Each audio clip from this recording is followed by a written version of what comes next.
En nombre de las 5 cajas de profesionales de la provincia de Córdoba, le damos la bienvenida a la tercera edición de la Jornada de Previsión para Jóvenes Profesionales.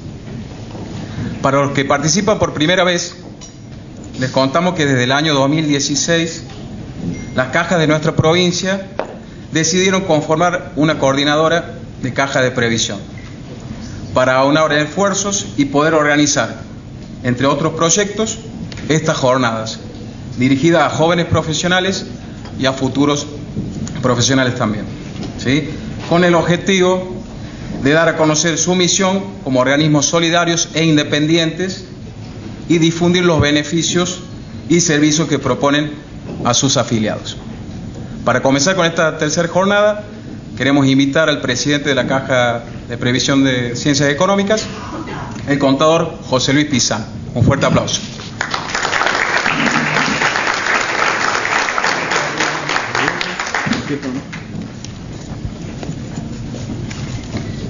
Bueno, buenas tardes a todos. Me alegra muchísimo la excelente concurrencia que tenemos hoy. Estimadas autoridades de las cajas profesionales de Córdoba, estudiantes, jóvenes profesionales y señores disertantes, tengan ustedes muy buenas tardes.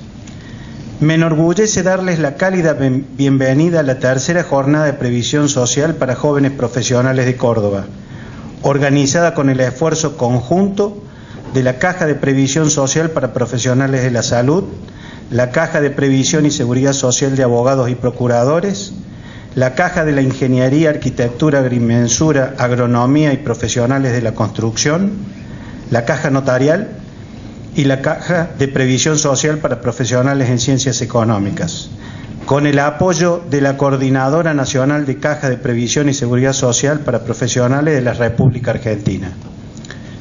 Agradecemos especialmente también el apoyo de Balance Capital como sponsor del encuentro. Desde hace varios años, las cajas de profesionales venimos promoviendo el acercamiento con los jóvenes profesionales, desarrollando ámbitos de encuentro, interacción y debate que permitan redirigir con efectividad las estrategias de difusión y las políticas institucionales hacia este grupo etario. En mi rol de presidente de una caja de previsión social para profesionales, quiero recordarles cuán importante son los sistemas previsionales autónomos, contar con el aporte solidario de sus afiliados en pos de construir un régimen sólido y que se perpetúe en el tiempo. Cuando me refiero a aporte, no solo hago la mención en lo económico, también se trata de participar activamente en la institución a la que pertenecemos según nuestra profesión, a contribuir con críticas constructivas, ideas, consenso, respeto y por sobre todo participación activa.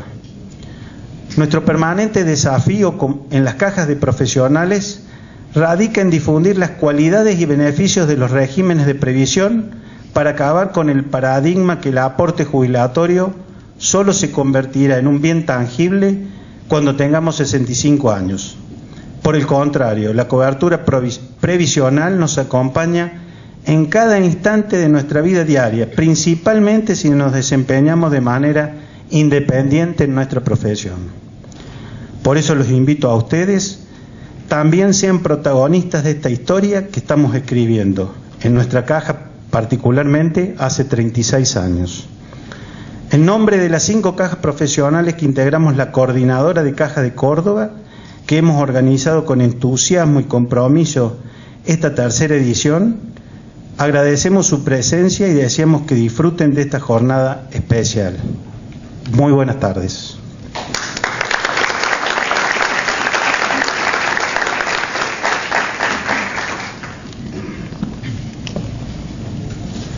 Para continuar con esta tercera jornada, vamos a invitar al magíster John Boreto, decano de la Facultad de Ciencias Económicas de la Universidad Nacional de Córdoba, quien nos hablará acerca de los desafíos de la inserción profesional.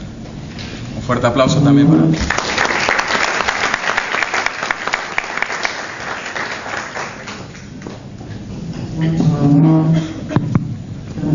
Bueno, muy buenas tardes. Muchísimas gracias a los jóvenes que integran cada una de las cajas que organizan este evento, por la invitación. La verdad que es un gusto y un placer poder compartir con este numeroso auditorio algunas reflexiones, también con los colegas que van a disertar en las posteriores etapas de este evento. Quiero en ese sentido destacar la iniciativa porque en un día hábil, con la coyuntura que estamos afrontando, encontrarse una media tarde para reflexionar realmente es algo muy valioso, porque necesitamos cada vez más encontrar espacios de reflexión de este tipo. Yo me propongo, cuando planteé el título de los desafíos de la inserción profesional, no propongo dejarles ninguna receta, sino reflexionar sobre algunas cuestiones del presente y sobre todo del futuro próximo. Como verán, no he traído aquí ninguna bola de cristal. Nadie ha tenido una bola de cristal para adivinar qué es lo que va a pasar en el futuro. No sé si Santiago Bulat trajo algo para la última disertación. Pero justamente cuando, por ejemplo, hoy nos debatimos en una situación de incertidumbre y de volatilidad sumamente marcada, quizás uno podría decir que eso sería un buen entrenamiento respecto del futuro que nos espera. Porque el mundo está atravesando, y cada vez a mayor velocidad, atravesando cambios muy vertiginosos, fundamentalmente planteados a partir de los avances y el desarrollo científico y tecnológico y de lo que se ha dado en llamar la revolución digital. Cada aspecto de nuestras vidas cada vez está más ligado a las cuestiones vinculadas a esa revolución digital, y probablemente los trabajos del futuro estén absolutamente asociados a esa era digital. Yo aquí no voy a plantear ninguna cosa novedosa, nada que no se esté diciendo, que no se haya escrito, que no se esté reflexionando, pero si hay algo que va a caracterizar el futuro, nunca nadie pudo predecir el futuro. Pero a pesar de toda la información que hoy podemos contar, los escenarios de volatilidad y de incertidumbre del futuro son mucho más difíciles aún de predecir. Hace muchos años teníamos dificultades para encontrar información relevante para tomar decisiones, porque no había buen acceso a esa información, porque era costoso obtener esa información, no había buenos medios para obtenerla. Entonces era difícil acceder a información relevante o costosa para tomar decisiones. Sin embargo, hoy, en cambio, estamos abarrotados de información. Hay estudios que indican que la información que podría estar disponible, que está disponible actualmente, el 90% de esa información se pudo haber generado en los últimos 2 años. Entonces, ante semejante abarrotamiento de información, también tenemos el mismo problema de cómo identificar y hallar información relevante que guíe nuestras decisiones allí donde desempeñemos nuestro trabajo. En la universidad, yo como responsable de la conducción de una institución de educación superior, evidentemente nos desvelamos sobre los desafíos que tienen que ver con la formación que impartimos a nuestros estudiantes. Por ahí nos desesperamos y nos desvelamos pensando que tal vez todo lo que impartimos esté perimido. Esa información que se genera en forma abrumadora es información, y mucha de esa información tiene el carácter de conocimiento científico. Si cada uno de nosotros repasa no sé, cuántas páginas de libros hemos estudiado para alcanzar nuestro título. Y es posible que los papers o desarrollos científicos equivalentes en magnitud se generen en pocos días o en pocas semanas. Entonces es impensable que todo eso no produzca cambios que ya se están produciendo. Entonces está el desafío de pensar cómo prepararnos para afrontar un mundo de enormes cambios, de significativos cambios. Desde que surgió la revolución industrial, la humanidad pasó por cambios muy significativos que modificaron los sistemas de producción, las formas del trabajo y demás.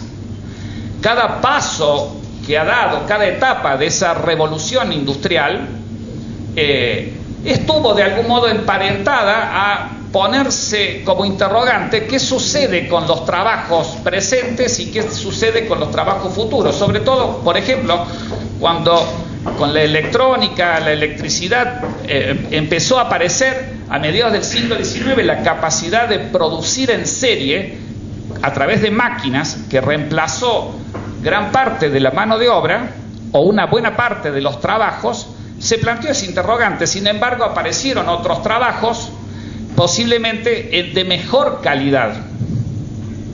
O sea, se transformó el mundo del trabajo, se generó mucho valor y mejoraron las condiciones del trabajo. Por supuesto que hubo muchos problemas emergentes en cada una de esas etapas. Pero ese momento de la revolución industrial reemplazó en parte una de las capacidades que tenemos las personas, las capacidades físicas, que empezaron a desarrollarse de otro modo o aplicarse de otro modo. Las personas tenemos también, además de capacidades físicas, capacidades cognitivas. Y es precisamente este aspecto el que la era digital sobre el cual está avanzando. Estamos presenciando una etapa que se ha dado en llamar la cuarta revolución industrial. Creo que fue bautizada en las reuniones del Foro Económico Mundial, y que tienen que ver con los enormes procesos de cambio que están vinculados al desarrollo digital y a la combinación del desarrollo digital con otras ciencias. La era digital atraviesa todas las dimensiones e incluso en la forma en que se genera y produce el conocimiento. La biotecnología, la inteligencia artificial, los procesos de automatización, la robótica, Big Data, impresiones 3D, la Internet de las cosas, son los ingredientes que caracterizan eso que se ha dado en llamar la cuarta revolución industrial. Uno puede a lo mejor descansar y pensar, bueno, en los países emergentes eso va a tardar mucho tiempo en que se produzca. Pero muchos aspectos de la era digital están en lo común de nuestros días. Entonces, bueno, ¿qué desafíos tenemos hacia el futuro como individuos, como instituciones educativas, las instituciones que se encargan de tutelar, apoyar, potenciar el trabajo profesional, como son las organizaciones profesionales?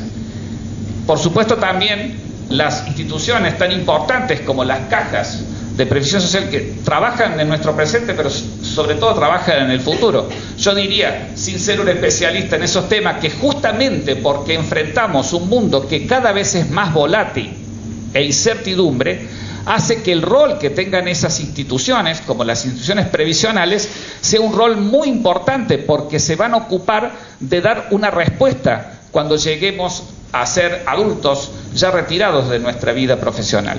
Pero es impresionante la cantidad de desafíos que implica no solo las potencialidades, las realidades ya de la impresión digital, de la revolución digital. Estaba pensando en la impresión 3D, que pueden producir órganos y no sé cuántas otras cosas. Es decir, nunca fue fácil predecir el futuro, pero de algún modo uno podría decir, algunos autores dicen, bueno, los procesos productivos, los cambios en el pasado ocurrieron de un modo que podría explicarse más o menos linealmente. Si uno estudia el desarrollo de ciertas industrias, por ejemplo la industria automotriz o la industria de la aeronáutica, antes de la incursión fuerte de la revolución digital, bueno, por supuesto que fueron progresando y fueron evolucionando, pero uno podría explicar más o menos linealmente. Cuando algo se desarrolla más o menos linealmente, uno podría estudiar los comportamientos pasados para entender los comportamientos futuros. Ahora, la revolución digital implica un cambio sustancial de paradigma, porque de algo que puede ser explicado linealmente pasamos a algo que puede ser explicado exponencialmente. Y cuando algo se explica exponencialmente, da saltos que es muy difícil de percibir intuitivamente. Pero sin embargo, esos cambios ya están operando y van a operar en el futuro. Algunos dicen, bueno, muchos trabajos fueron reemplazados a lo largo del tiempo. Y algunos dicen, bueno, aquí se va a acelerar el reemplazo o van a pasar al olvido ciertos trabajos y van a aparecer otros. El tema es ver cuáles son esos otros trabajos que van a aparecer y si van a aparecer. Hay muchas incógnitas respecto de eso. Hay algunas visiones más pesimistas y otras más optimistas. Algunos dicen, no, finalmente los robots o la automatización van a ser gran parte y va a haber mucha mano de obra ociosa. Entonces, bueno, eso va a producir enormes consecuencias en toda la humanidad. Otros dicen, bueno, no, van a aparecer nuevos trabajos, pero esos nuevos trabajos vamos a ver de qué calidad son. A lo mejor son unos pocos buenos trabajos asociados a grandes rentas y otros tantos trabajos malos. O sea que en vez de pasar lo que ocurrió hace un siglo y pico atrás, de que había un cambio positivo en la calidad del trabajo, puede haber un deterioro sobre la calidad del trabajo, o sea, acrecentarse fenómenos que ya se están evidenciando en los países más desarrollados, bueno, a todo nivel, de un aumento significativo de la desigualdad. Sin embargo, bueno, ese es el horizonte que más temprano que tarde se va a producir. Entonces, ¿qué actitud tenemos que tomar frente a eso? Primero, una actitud, en el caso nuestro que somos profesionales universitarios, primero tratar de entender las características de este fenómeno. Tenemos mejores condiciones, estamos mejor preparados para interpretar las tendencias o los elementos que van a caracterizar las etapas del futuro. Es muy difícil pensar que alguien pueda trabajar de lo mismo por mucho tiempo. Va a haber cambios al interior de los trabajos y va a haber cambios de trabajos. Va a haber politrabajo. Hay eso ya. Entonces, frente a esto, ¿qué actitud debíamos asumir? Yo pienso que esta situación puede implicar una situación desesperante y también puede implicar muchas oportunidades, porque evidentemente que el avance y el desarrollo de la ciencia implica dar soluciones y respuestas a temas que no pudimos solucionar, los avances en la salud y demás. Después está el problema del acceso a esos avances, lo cual también pone en jaque la sostenibilidad de las instituciones que prestan salud, porque hay ciertos medicamentos que tienen costos inaccesibles y hace que sean insustentables esas instituciones en el futuro, sin reformularlas. ¿Cuántas empresas líderes en el mundo han desaparecido? Como Kodak, por ejemplo, que durante años y décadas lideró las ventas de máquinas fotográficas y tenía su base de rentabilidad en los rollos, en los revelados y demás. y por no ayornarse, por no pensar, reformular su plan de negocio, por no leer las tendencias, colapsó en un momento. Puse solo un ejemplo de las tantas actividades que han sido o están siendo transformadas en los últimos tiempos. Pero, insisto, nosotros tenemos, por decirlo, probablemente una ventaja. Siempre las profesiones o los niveles superiores de educación estuvieron más ligados a la capacidad de generar mejores ingresos y demás. Pero obviamente no podemos detenernos. Debemos entender que debemos adquirir otras capacidades que hoy por hoy no contamos. Se habla mucho de las capacidades blandas y eso probablemente sea parte de las condiciones que nos preparen a afrontar mejor el mundo del futuro. En la universidad estamos pensando, no solo reflexionando sobre esto. De hecho, las universidades tienen, entre otras cosas, que pensar qué tendencias se producen y qué efectos se producen sobre la sociedad, porque acá a cada uno de estos aspectos lo podemos ver desde el plano individual, pero también del plano colectivo. Son innumerables los cambios que van a tener que producirse en las organizaciones, en las instituciones, en el Estado, los problemas sociales emergentes vinculados a la distribución del ingreso, los problemas geopolíticos, ambientales, etcétera, que tienen que ver con estos momentos, con estas condiciones con las que se mueve el mundo, van a implicar. Y también hay que reflexionar sobre eso, pero además de reflexionar tenemos que actuar. En la universidad estamos intentando abrazar dos paradigmas que ya llevan mucho tiempo, pero que tienen una vigencia, sobre todo el paradigma para ponernos a actuar sobre esto, que tiene que ver con el paradigma de la formación continua y el paradigma de la universalización de la educación superior.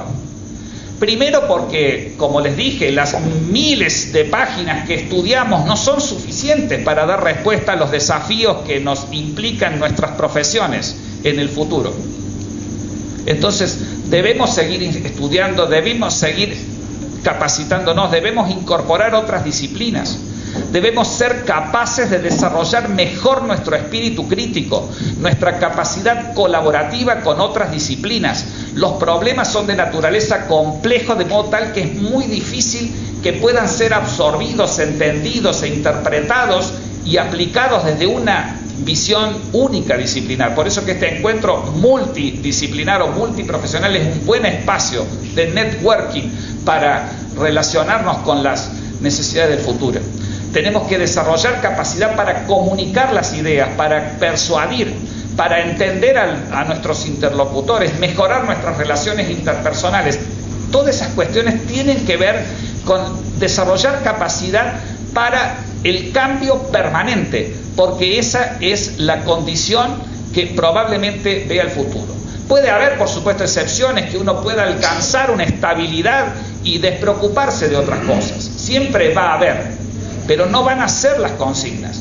No podemos, como instituciones, pretender detener lo que ocurre haciendo piquetes, como los taxistas hoy con Uber. Los piquetes pueden servir para aletargar algunas cosas, pero ni las universidades, ni los colegios profesionales, ni las cajas, ni los gobiernos van a poder establecer piquetes. O sea, algunas cosas pueden regularse, van a surgir problemas emergentes. Por eso mismo y cuando decimos el paradigma de la universalización de la educación superior, estamos pensando en que los conocimientos de la educación superior, en la era del conocimiento, son conocimientos que, aunque sea parcialmente, necesitan todos los habitantes de la sociedad, no solo los que alcanzamos el título profesional, que probablemente debamos volver o interactuar con nuestros consejos profesionales para capacitarnos, sino para todas las personas, los nuevos oficios y demás. Por eso que en la universidad estamos pensando estas cuestiones, con oficios que incorporan conocimientos trayectos formativos que tienen que ver con esas cuestiones. Ahora, no tenemos las respuestas. Sabemos que eso nos puede ayudar a enfrentar mejor el mundo que viene.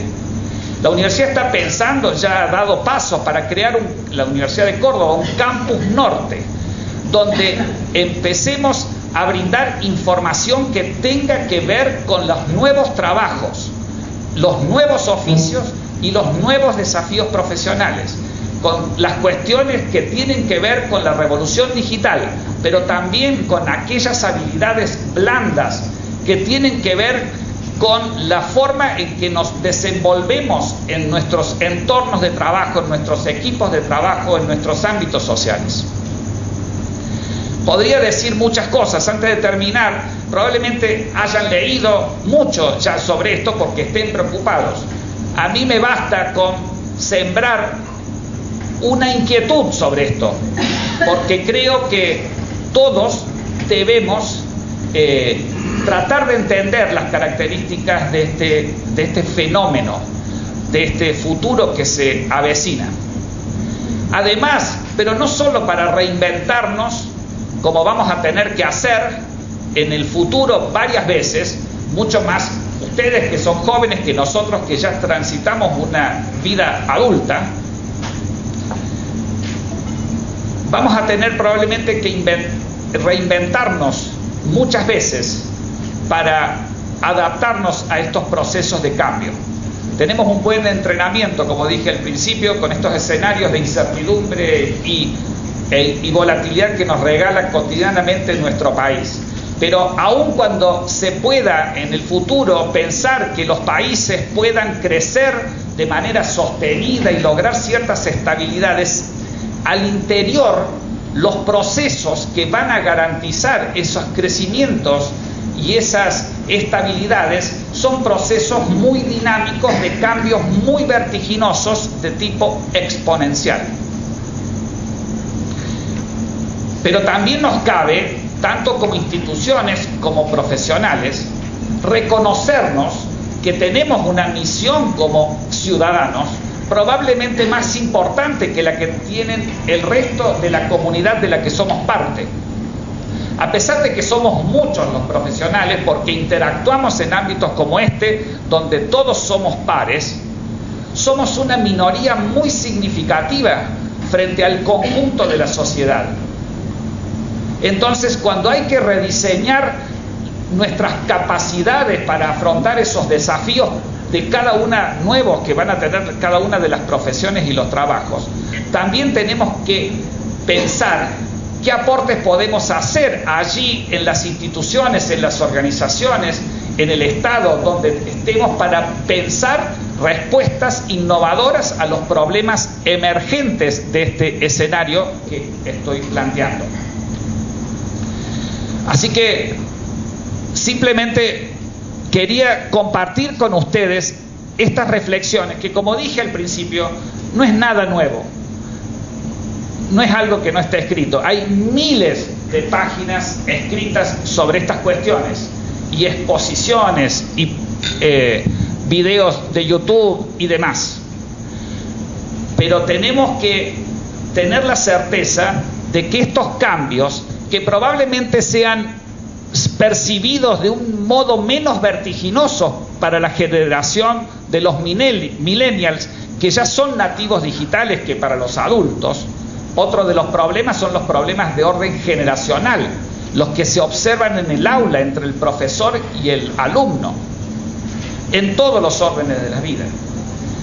Entonces, simplemente lo que quería compartir en este momento, en esta instancia donde varias profesiones se reúnen acá para reflexionar sobre la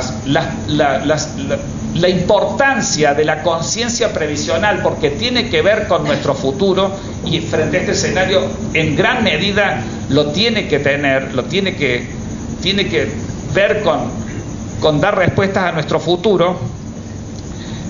Simplemente quería despertarles, si es que ya no la tienen, probablemente todos la tengamos, inquietudes a indagar sobre esto, a ponernos a pensar y a pensar qué estrategia nos damos cada uno de nosotros individualmente, como parte del equipo de trabajo, como parte de una institución, frente a los desafíos de enormes cambios que se avecinan. De tantos textos que hay sobre esto, quisiera permitirme recomendarles al menos la lectura de 3 textos. Algunas de las cuestiones que he dicho están reflejadas en los mismos, por supuesto con mucho mayor rigurosidad, con mucha mayor profundidad. Son textos conocidos, difundidos, de las tantas cosas que hay. Uno es, lo pueden googlear con el título del nombre, porque si los autores, no sé, no les voy a deletrear los nombres, no tengo para escribir acá. Uno es Pasaje al futuro, escrito por Santiago Bilinkis. Santiago Bilinkis es un economista graduado en la Universidad de San Andrés, pero ahora es tecnólogo, a partir de una experiencia muy interesante en un formato de educación que piensa estas cuestiones de la era digital, que se llama Singularity University, que funciona en la NASA. A partir de ahí se transformó en un tecnólogo muy reconocido. Ese libro se llama Pasaje al futuro. Otro libro bien interesante es de un intelectual, probablemente uno de los más leídos de este momento, que se llama 21 lecciones para el siglo XXI, de Yuval Harari. Yuval Harari es un historiador israelí que se doctoró en la Universidad de Oxford y que está siendo, como digo, uno de los autores, de los intelectuales más difundidos de la actualidad y que aborda todas estas problemáticas. La caída de los relatos tradicionales que explicaron la humanidad hasta hoy y que no sirven por el momento para explicar lo que está ocurriendo o lo que va a pasar en el futuro. 21 lecciones para el siglo XXI. Y el tercer libro, que describe con mayor precisión los alcances que podría tener esta que llamamos la cuarta revolución industrial, es de un libro que se llama precisamente La cuarta revolución industrial, de Klaus Schwab, que es un economista y empresario alemán, fundador del Foro Económico Mundial, precisamente el ámbito que bautizó a esta era como cuarta revolución industrial. Así se llama el libro. Bueno, muchas gracias por la atención.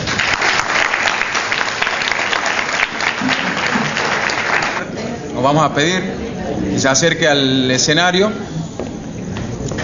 el doctor Gonzalo Paulín, presidente de la Caja de Abogados de la provincia de Córdoba, quien nos hablará sobre las cajas de previsión social para profesionales y sus desafíos. Un fuerte aplauso.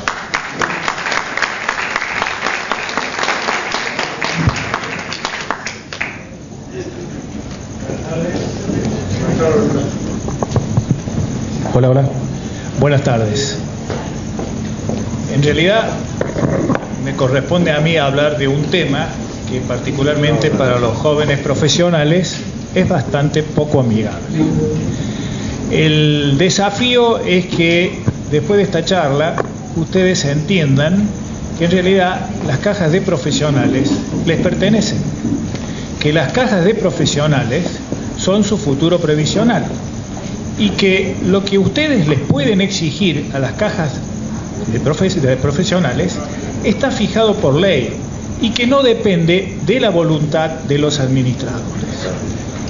Entonces, dicho esto, vamos a hacer un pequeño análisis del origen de las cajas de profesionales. Vamos a hacer un pequeño análisis del origen de las cajas de profesionales, su encuadre legal y básicamente cuáles son las prestaciones que otorgan. En primer lugar, tenemos que decir que las cajas de previsión profesionales son aquellas que cubren las contingencias clásicas de la vejez, jubilaciones y pensiones. También cubren contingencias extraordinarias, generalmente producto de los problemas de salud, jubilaciones extraordinarias o bien pensiones derivadas de fallecimientos. Bien, ¿cómo se originan las cajas de previsión en nuestro país? Se originan sobre la base de lo que eran los antiguos montepíos municipales y así se van agrupando en función de la actividad que desempeñaban los afiliados. En primer lugar, surgen las cajas que contemplaban al personal en relación de dependencia, cajas de personal de empleados públicos, provinciales, municipales, nacionales y que desempeñaban determinada actividad, cajas de previsión de comercio, etcétera, etcétera. ¿Cuál era el fundamento de todo esto?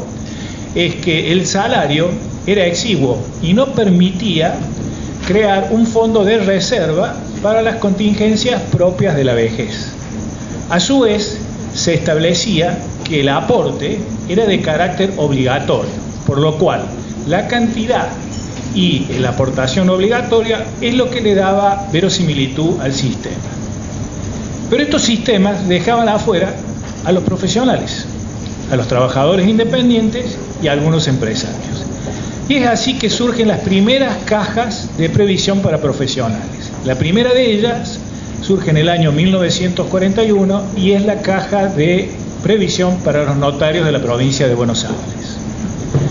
Luego, en el año 1950, surge la primera ley sobre cajas de profesionales y a partir de ese momento se van fundando las cajas de previsión tal cual las conocemos hoy.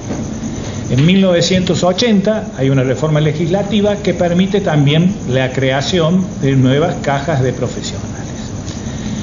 Desde el punto de vista constitucional, estas cajas se encuentran contempladas en la Constitución de 1957, en el artículo 14 bis, que habla del constitucionalismo social. También en nuestro preámbulo se habla, dentro de los enunciados del preámbulo, se habla de promover, proveer y promover el bienestar general. Dentro del bienestar general está la previsión y la seguridad social. Y fundamentalmente, en la Constitución de 1994, se establece en el artículo 125 que las provincias conservan para sí la administración de los regímenes provinciales. No fueron delegados al ámbito nacional.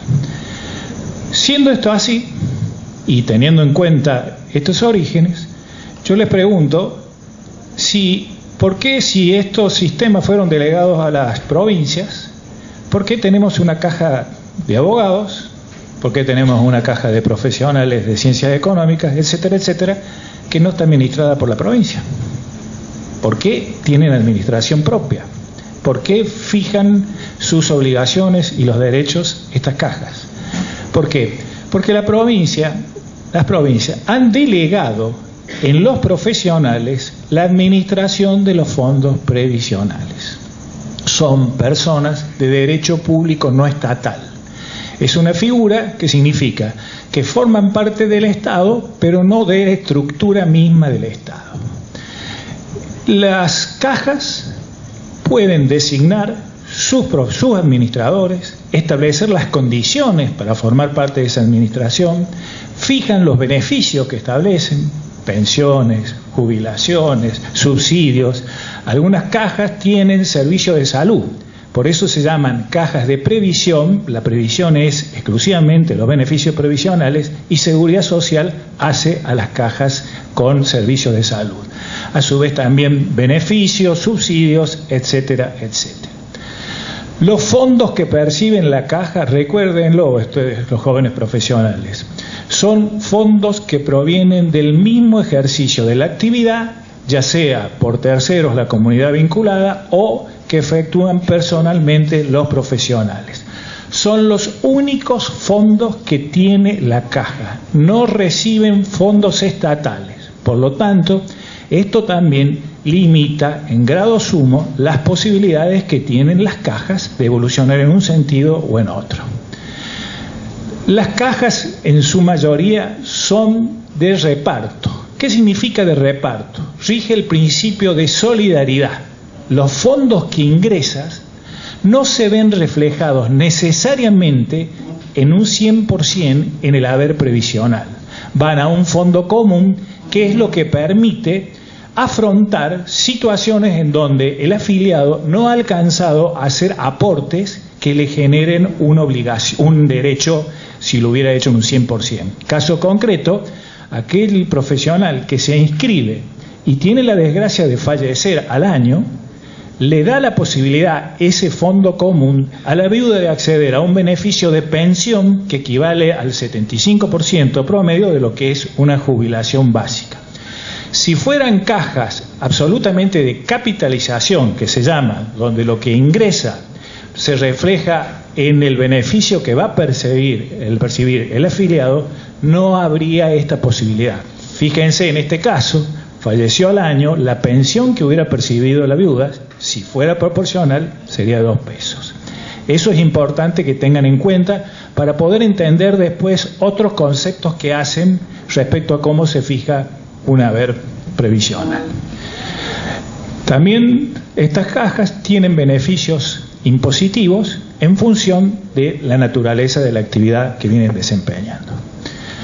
Dicho esto, ahora tenemos claro que está en los profesionales la administración de esos fondos, la fijación de los beneficios, el cuidado y la administración de esos fondos, reitero, y entonces cabe preguntarse, ¿qué hacemos con esto? Ahora, ¿qué le pueden exigir ustedes a las cajas, los profesionales? ¿Qué derechos tienen y qué obligaciones tienen con respecto a la caja? Y recuerden, todos los derechos y obligaciones están fijados por la ley. Y los administradores tenemos las responsabilidades propias de los funcionarios públicos, aunque no lo somos. Respondemos con nuestro patrimonio personal por las omisiones en que podamos incurrir. Dicho esto, yo le pregunto a ustedes, a los jóvenes, ¿qué piensan de la caja, de su respectiva caja? Les recuerdo algo. Yo he sido joven como ustedes, hace 40 años que me recibí, y cuando me hablaban de mi caja, tenía absolutamente las mismas dudas, los mismos interrogantes que tienen ustedes. Y no tuve la oportunidad de que alguien viniera y me dijera cómo funcionan las cosas. Entonces, si yo les pregunto a ustedes hoy, ¿qué opinan de la caja? ¿O qué puedo esperar como administrador del joven profesional? Yo les voy a decir algo. La previsión a la edad de ustedes no es prioridad. Y es lógico que sea. Porque ustedes tienen otras prioridades. Ustedes quieren consolidarse económicamente, consolidarse en su posición, consolidar los beneficios para su familia. Y ustedes hacen este análisis.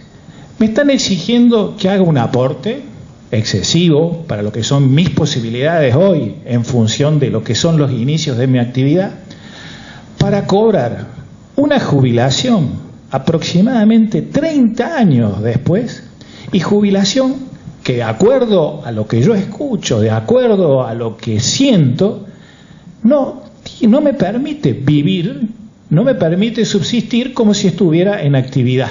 Y como si esto fuera poco, no tiene mucho que ver con el esfuerzo económico que yo hago.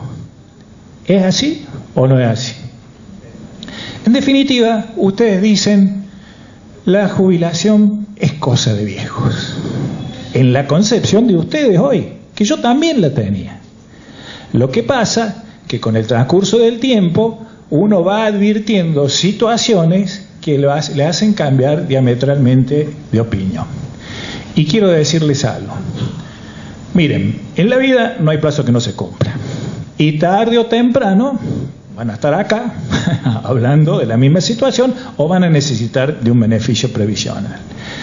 Ustedes me pueden decir, doctor, son 30 años, es un plazo excesivo.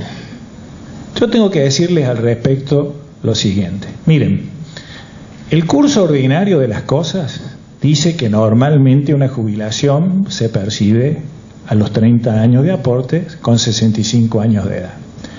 Pero ustedes no están exentos, como cualquier humano, esté jubilado o no esté jubilado, tenga un beneficio previsional, esté contemplado en una caja o no, de tener un accidente, de tener un infortunio de salud y necesitar de una jubilación extraordinaria o de una pensión.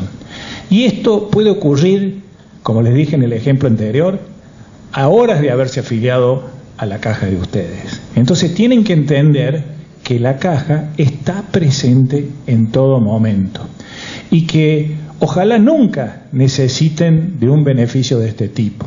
Pero si llegado el momento lo necesitan, es necesario estar al día con sus obligaciones y tener en cuenta la importancia de estos sistemas. Y básicamente, si ustedes piensan que no le va a ocurrir, como pensamos los jóvenes que somos, que nunca nos va a ocurrir nada, hay un dicho que yo siempre les digo: si quieres hacer reír a Dios, cuéntale tus planes. Y por Dios, el que ustedes profesen, en quien crean. Uno nunca sabe qué le depara el destino a la vuelta de la esquina. Bien, dicho esto, también los jóvenes dicen: doctor, o al administrador, ¿al quién está pensando? Doctor, la jubilación, 65 años, es muy mucho el plazo. Usted debe fijar una jubilación a menor plazo. ¿Por qué? Porque es muy estresante trabajar en esta profesión, en estas condiciones. Uno llega a los 50 años, ya está saturado, quiere jubilarse, quiere tener una jubilación que le permita vivir en las mismas condiciones que estaba en actividad, con aportes menores. Entonces, yo tengo que decirle lo siguiente: las jubilaciones no se fijan arbitrariamente y de acuerdo a lo que se le ocurre al administrador de turno. Las jubilaciones son el resultado de cálculos actuariales, en donde se tiene en cuenta la cantidad de aportantes, los fondos que ingresan, la edad de los aportantes para determinar en un determinado momento cuándo esas personas van a empezar a gozar de los beneficios de jubilación, cuándo van a fallecer, van a entrar a tallar su viuda y cuánto tiempo lo va a preceder esa viuda. Todo eso hace que se establezca un haber jubilatorio X en función de la situación de la caja. Pero fíjense la paradoja: los jóvenes y la tendencia general es que se baje la edad jubilatoria y es al revés. Hoy la edad jubilatoria tiene que subir, nos guste o no nos guste. ¿Por qué? Porque los 65 años de hace 65 años, en el caso de la caja de abogados cuando se creó, no son los mismos 65 años de hoy. Hoy, cuando se hicieron estos cálculos, se consideraba que una persona se jubilaba y permanecía en el sistema 7 años, hasta los 72 años que fallecía. Luego ingresaba su viuda a través de una pensión y permanecía en el sistema 5 años. Hoy, por los distintos avances de la salud, etcétera, todo lo que ustedes quieran pensar, la expectativa de vida son 82 años. O sea, tenemos prácticamente 10 años más que tiene que pagar el sistema. ¿Me explico? Y lo mismo ocurre con las viudas. Las viudas, si antes lo precedían 5 años, ahora son 10 años. Entonces, todos esos desfasajes hacen que la tendencia general es que se aumente la edad. Ya en España de 65 se subió a 67 en forma escalonada. Hay cajas que tienen beneficios adicionales para aquellos profesionales que, estando en condiciones de jubilarse, no se jubilan, adicionales de un 5% por cada año, etcétera, etcétera. Pero fíjense también otra paradoja: cómo han ido evolucionando los tiempos y que esto requiere también repensar las cajas. El matrimonio igualitario no existía. El matrimonio entre personas del mismo sexo no existía y hoy es una realidad. Fíjense otra situación, que esto se ve en lo diario, son situaciones que se plantean a alguien que está administrando una caja. La crisis del matrimonio. Ustedes me dirán, ¿qué tiene que ver la crisis del matrimonio dentro de la previsión? La crisis del matrimonio hace que se produzca la separación, la ruptura del vínculo laboral. Perdón, soy abogado laboralista y siempre me sale el vínculo laboral, discúlpenme. El vínculo. ¿Qué ocurre? Cuando se crea una nueva pareja, estas mejores condiciones de vida hacen que normalmente las diferencias de edades que existen entre uno y otro son mayores. Entonces, no es raro encontrar jubilados de 70 años que rehacen su vida con una mujer de 50, 55. Entonces, cuando a los 82 años muere este jubilado, nos deja una pensionada de 50 años que la tenemos que pagar hasta los 75, a los 80. ¿Se dan cuenta cómo funciona el tema? Todas esas cuestiones ustedes no las ven, pero hacen a la realidad de lo que nos tenemos que manejar en el día a día. Otro tema que ustedes no conocen, pero que también tienen que conocer para que entiendan el porqué de las cajas, el concepto de la pensión. La pensión, cuando se pensó hace 60 años atrás, era sobre la base de que la mujer era ama de casa y que se dedicaba exclusivamente a cuidar sus hijos, y que el hombre era el proveedor, y que cuando ese hombre fallecía, la mujer carecía de sustento económico, y había que dotarla a esa mujer de un sustento de por vida que le permitiera subsistir. Hoy la situación es totalmente distinta. La mujer, por lo que sea, hoy trabaja igual que el hombre o más, y asumen los dos las mismas obligaciones con respecto a los hijos. Por lo tanto, hoy la idea es repensar el tema de la pensión, de manera tal que a la mujer se le otorgue la pensión hasta tanto los hijos estén en condiciones de obtener trabajo, etcétera, etcétera. Suspendérsela y volvérsela a otorgar cuando esa mujer esté en condiciones de jubilarse. O bien, si ella tiene otro beneficio, etcétera, que opte por ese beneficio o por la pensión. Todas estas situaciones van haciendo que los beneficios haya que ir repensándolos. Otro concepto que tienen la mayoría de los profesionales, e incluso los mismos jubilados, es cajas ricas, jubilados pobres. ¿Es así o no es así? Bien. En primer lugar tengo que decirles lo siguiente, que no hay cajas ricas en el sentido de que ustedes piensan. Hay cajas sustentables, hay cajas que actuarialmente se les exige tener reservas para poder afrontar las contingencias propias de la previsión. Piensen ustedes que en cada jubilado, en cada beneficio que se otorga, la caja asume un compromiso de por vida con ese jubilado para proveerle un sustento económico. Y frente a situaciones extremas, que en este país las tenemos, ya las vivimos en el 2001, esas reservas son las que permiten afrontar esas obligaciones para con los afiliados. En Suiza se considera que una caja de previsión es sustentable si tiene reservas financieras por 24 meses. ¿Qué significa esto? Que le permite funcionar 2 años sin ingresar un peso. Acá hay cajas de previsión que tienen reservas financieras por 15, 18 meses. En un país como el nuestro, eso es espectacular. Y eso habla muy bien de sus administradores. Otro tema que ustedes tienen que considerar, que en realidad los únicos fondos que cuenta la institución son los fondos que provienen de los aportes, y que no solamente hay que administrarlos, sino que hay que acrecentarlos en la medida de lo que permite la ley. Esto implica crear la conciencia en los jóvenes profesionales que tenemos que afrontar nuestras obligaciones. Y que otro cuestionamiento que existe es, señores, los administradores de las cajas son unos gordos viejos que están sentados arriba de una torta de plata, no la dan y matan de hambre a los jubilados.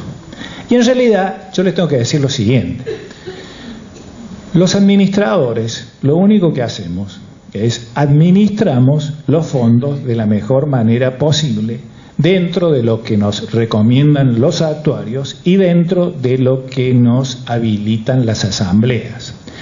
Y que por otra parte, uno de los cuestionamientos que tenemos es por qué no hacemos inversiones de tal tipo o de tal otra. Tengo que decirle que nosotros tenemos responsabilidades que surgen de la ley de orden personal y que por la naturaleza de fondos que estamos administrando, todas las inversiones que hacemos tienen que ser inversiones de no riesgo, inversiones seguras, en donde en muchos casos se sacrifica ganancia por seguridad. Entonces, todos estos cuestionamientos, ¿a por qué usted no invierte la plata en tal y tal y tal lado?, no encuentran sustento en la misma ley. Y en muchos casos se nos exige invertir en bancos oficiales. ¿Por qué? Porque si llega a haber un crack financiero o un crack bancario, siempre siendo un banco oficial, está el Estado detrás que va a permitir de una manera u otra encontrar la solución.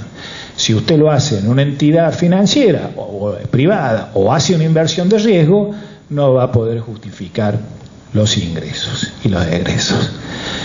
Dicho esto, a ustedes les tiene que tener en claro que los beneficios que se otorgan las cajas son el resultado de un análisis concienzudo, serio, de las reales posibilidades de la caja.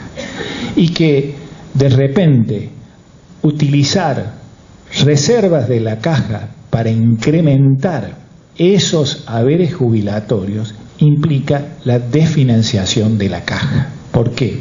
Porque tarde o temprano, si esos aumentos no están calzados con los ingresos, vamos a terminar careciendo de los fondos necesarios.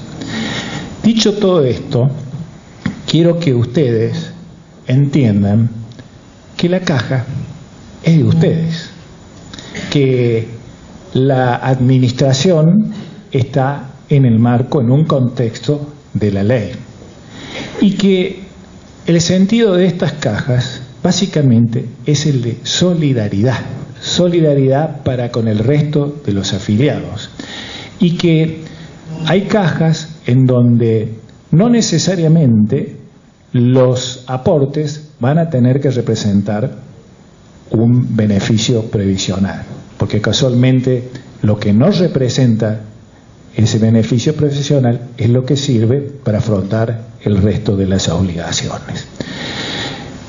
¿Cuáles son los desafíos que tenemos en todo esto? Primero, que ustedes toman conciencia de la naturaleza de las cajas y que no hagan lo que hacen muchos profesionales, que llegado a los 55 años, cuando empiezan a vislumbrar que se tienen que jubilar, empiezan a ver de qué se trata y ya es tarde.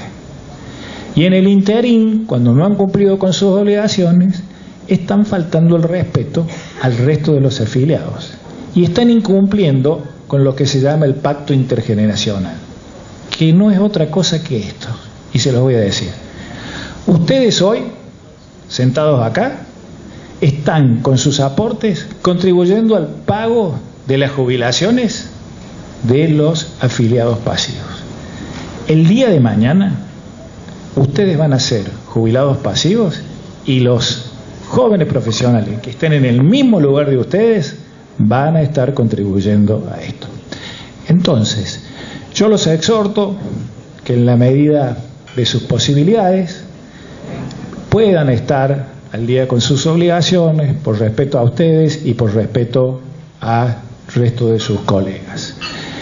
Y las cajas de previsión son el único remedio que tenemos los profesionales para asegurarnos un futuro digno. Y cuando digo digno, no significa que la previsión, que los beneficios jubilatorios me tengan que permitir vivir en las mismas condiciones que yo tenía cuando ejercía la actividad. La pasividad implica un cambio en el modo de vida y lo que tenemos que tender es que este modo de vida sea razonable y perdure en el tiempo. Nada más.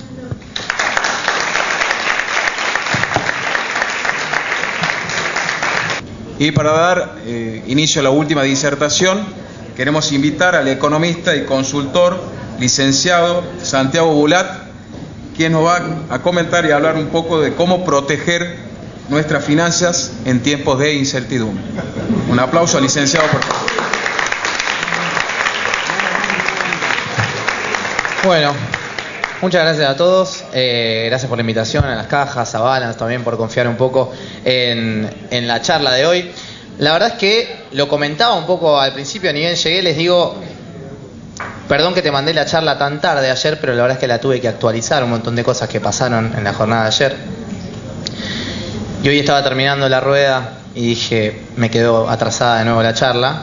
Y acaba de hablar la Cunza, entonces me volvió a quedar atrasada la charla. En menos de 15 horas aproximadamente me quedó atrasada la charla. Pero bueno, así que básicamente debería hacer un bollo y empezar de nuevo. Pero vamos a tratar de hablar un poco de lo que está pasando en la economía, la incertidumbre que hay, y cómo podemos también intentar protegernos un poco al respecto. Tengo varios entendidos sobre el tema, así que de última, si me equivoco, me pueden corregir. Pero la verdad es que Argentina es una montaña rusa. Es realmente un laboratorio en términos económicos y ciertamente es muy difícil entender o predecir qué puede suceder porque todos los días hay cambios, los gobiernos que te vienen a hacer cambios, te modifican las reglas. Algo que quiero marcar, ahora de acá, no me digan, no me importa quién quieren que gane las elecciones, no me interesa quién quieren ustedes que gane las elecciones, solo voy a preguntar quién piensan que van a ganar las elecciones, ¿bien? ¿Quién piensan que gana las elecciones? ¿Quién piensa que gana las elecciones? Mauricio Macri, Juntos por el Cambio, Cambiemos, lo que quieran. ¿Quién piensa que gana el Frente de Todos? ¿Quién piensa que gana Gómez Centurión? ¿Quién piensa que gana Espert? ¿Quién piensa que gana Lavagna? Bueno, me parece que hay un consenso medio parecido en lo que va a suceder de acá en adelante, en términos por lo menos electorales. Así que las primeras filminas, como no nos contrataron antes, bueno, ya nosotros teníamos todas las opciones de lo que podía pasar, pero esto ya queda viejo, porque básicamente son los problemas que podíamos tener a raíz de cómo salían las elecciones. Y es un poco lo que estamos viendo en este momento, ¿no? Toda la incertidumbre que genera lo político, que un gobierno que viene sin credibilidad, y algo para comentar acá, es por lo menos importante, en los países un poquito más normales que el nuestro, no tanto, pero un poquito más normales, tenemos el segundo riesgo país más alto del mundo, digamos, para ponerlo un poco en perspectiva, la tercera inflación más alta del mundo, la devaluación del año pasado fue también de las más altas del mundo. Digo, no vivimos así como en un contexto demasiado normal, y algo que sucede en los países es por más que haya cambios de gobierno, no hay cambios en la idea, no es que viene uno y rompe absolutamente con todo y cambia la lógica de mantener algunos consensos básicos, que es para mí lo que Argentina necesita. Iba a terminar la charla así, pero como estoy bastante indignado la voy a empezar así, que básicamente Argentina necesita algunos consensos básicos y por eso una elección, una PASO que ni siquiera nos define quién es el presidente de la nación próximo, elegido, ya nos da vuelta completamente el país, se nos van todos los flujos financieros, el riesgo país se va a cualquier lado, el dólar vuela por los aires, la inflación va a terminar peor que el año pasado, pero esto en países normales no pasa. Digo, viene un cambio de presidente, puede venir con ideas distintas, más o menos diferentes a lo que había, pero hay ciertos consensos que se cumplen. Mantener cuentas equilibradas, mantener una inflación dentro de todo baja, tratar de evitar las recesiones, tratar de que el salario no muera. Puede haber diferencias en las prioridades, por supuesto, de hecho los cambios de gobernantes existen, existen claramente porque bueno, hay el electorado va cambiando, por supuesto, también, y nos adaptamos a eso, pero hay ciertos consensos que no deberían modificarse demasiado. En Argentina esto no sucede, efectivamente estamos jugándonos si sigue un sendero más o menos equilibrado hacia dónde quiere ir las cuentas públicas o si volvemos para atrás en volver a romper todo. Supuestamente dicen que no, que las cuentas públicas se van a mantener más o menos sostenidas, que quieren ir a un equilibrio, y uno podría pensar que les cree. Digamos, a mí Alberto Fernández particularmente me parece un buen candidato si vos lo escuchás, a mí no me parece para nada un mal candidato si lo escuchás, pero el tema es que viene todo de atrás, el mismo equipo que en algún momento llevó a cepo, de los déficits más grandes que tuvimos, tanto en las cuentas externas como fiscales. Entonces ahí te queda un poco la duda de, bueno, ¿le creo al candidato de este momento o qué es lo que va a volver a pasar? Los mercados, efectivamente, independientemente de lo que yo diga, no le creen mucho, y esto se quedó probado en las elecciones, ¿no? Teníamos un riesgo país cercano a 850 puntos previo a las elecciones, que ya era muy alto, no vamos a negarlo, por supuesto, por todas las dificultades que Argentina traía. Y después de que se dio las elecciones, ya medio irreversible, me lo están diciendo ustedes mismos, automáticamente el riesgo país se disparó, mostrando las dificultades que tiene Argentina para repagar. Básicamente el riesgo país lo que te indica es, ¿me vas a poder pagar o no me vas a poder pagar lo que tenés? O a qué tasa hoy podrías colocar un bono en el exterior, sumado por supuesto a la tasa libre de riesgo, más un beta, que significa la volatilidad que tenga cada uno de los países. Pero bueno, efectivamente toda la incertidumbre política que genera Argentina, a diferencia de lo que sucede, reitero, en otros países, llevaba a esta incertidumbre que hoy estamos viendo, ¿no? Salida de capitales, se complicaba el rollover, empezaba a subir el déficit fiscal, digamos, se iba a complicar las metas de déficit fiscal de acá en adelante, y es todo lo que ahora se está conversando, ¿no? Esto evidentemente se veía venir, o por lo menos es lo que el mercado predicea. Y hay un tema importante, que es que por más que vos quieras, suponete que ahora tengan toda la voluntad de pago de acá en adelante, que antes no la tenían, ahora sí, hay que ver cuánto te cree el mercado, porque finalmente por más que digas, si no tenés la confianza detrás, no importa lo que digas, porque ya se agarran un poco de lo que fuiste en el pasado. Bueno, sacando un poco lo electoral, y ahora sí seguimos avanzando. A ver, se me trabó, así que no podemos avanzar más. Ahí está. Bueno, básicamente lo que sucedió hace muy poquito, como verán ahí, es que hubo otra devaluación muy fuerte. Los futuros que tienen ahí es ni bien pasó lo de las PASO. Les quería mostrar directamente, no es al cierre de hoy, los futuros de ROFEX, pero sí básicamente cómo se movían. Estamos preciando que el dólar iba a estar por ahí, un tema de tasas y cómo se mueve el tipo de cambio. Automáticamente después de la devaluación los futuros se mueven para arriba. Hoy la tasa se estabilizó en 75%, con eso están logrando sacar pesos de la economía, que es lo que quieren hacer, pero lo que volvió es esto, que antes, que ya lo habíamos logrado que desaparezca hace un tiempo, ¿no? Básicamente la venta por parte del central, me faltaron todas las de hoy, disculpen, no sabía que iba a suceder, que vendemos más de 300 millones de dólares en la jornada. Pero efectivamente rompimos con las distintas, estas fueron las primeras bandas que puso que se consensuaron con el Fondo Monetario Internacional, que el dólar no se moviera de ahí, si se movía para arriba podías vender dólares, si se movía para abajo podías comprar dólares, si estaba por debajo. Después dijeron, che, esto tiene mucha volatilidad, no vamos a achicarlas, pero por lo menos vamos a centrarlas, como pueden ver ahí, las líneas que están paralelas, y rompimos con todo, rompimos con las paralelas, rompimos con las de arriba, ya nos fuimos para arriba. Esto tiene mucho de desconfianza, digo, si miramos un poco lo que pasa con el tipo de cambio real, estamos en niveles bastante competitivos. Bueno, hoy de nuevo termina para arriba, disculpen de nuevo, pero estamos en niveles bastante competitivos. Y acá hay algo que quiero destacar, porque muchos dicen, o habrán escuchado, los que estén más en tema quizás, o los que les interesa un poco leer los diarios, que muchos dicen, lo que quieren del Frente de Todos es que haya una devaluación enorme y te licúa todos los gastos que tenías, entonces te pasa lo mismo que te pasó en 2003, ¿no? Tuviste un tipo de cambio que saltó de 1 ¿a cuánto saltó, Franco, el tipo de cambio? 4, 3 y pico, 4, perfecto. Y automáticamente te queda un tipo de cambio por las nubes, como mostramos acá, y el gasto se licuó todo. Entonces terminaste con superávit gemelo, digamos, de externo y también fiscal, y con un tipo de cambio recontra alto. Después tuviste suerte con los precios de los commodities también, entonces todo funcionaba bajo esa lógica. ¿Qué empezó a pasar? El tipo de cambio se empezó a atrasar, llegamos a estos niveles con el cepo cambiario, la única forma de que no te saquen dólares tan baratos era poniendo alguna restricción cambiaria, ¿no? Ahora se habla mucho de fuga de capitales. En el primer mandato de Cristina se lleva la fuga, mal dicha fuga, pero no importa, la formación de activos externos fue 70.000 millones de dólares, hoy estamos hablando de 73.000 millones de dólares, digamos, la fuga, la FAE, como le quieran llamar, fue muy similar en el primer periodo de Cristina Kirchner que en el segundo, que en el primero de Mauricio Macri también, y quizás último, por lo que vimos acá que dijeron ustedes, yo no dije nada. Pero efectivamente en el segundo mandato de Cristina Kirchner la formación de activos externos fue 14.000 millones de dólares. ¿Cómo pasó de 70.000 a 14.000? Con un cepo cambiario. ¿Por qué? Porque acá seguimos comprando dólares y demás. Pero lo que quería dejar en claro con esto es lo siguiente. En 2003 vos pudiste hacer eso porque la economía no estaba indexada, no tenías todos los contratos indexados de atrás. Hoy tenés jubilaciones, aguache, pensiones, prestaciones, todo lo que quieras acumular ahí, que son más o menos 70% del gasto, que está ajustado a lo que pase con la inflación. Entonces, si vos tenés una devaluación que se va a trasladar a los precios, no vas a tener una licuación del gasto, va a venir una inflación de atrás que te va a morfar después.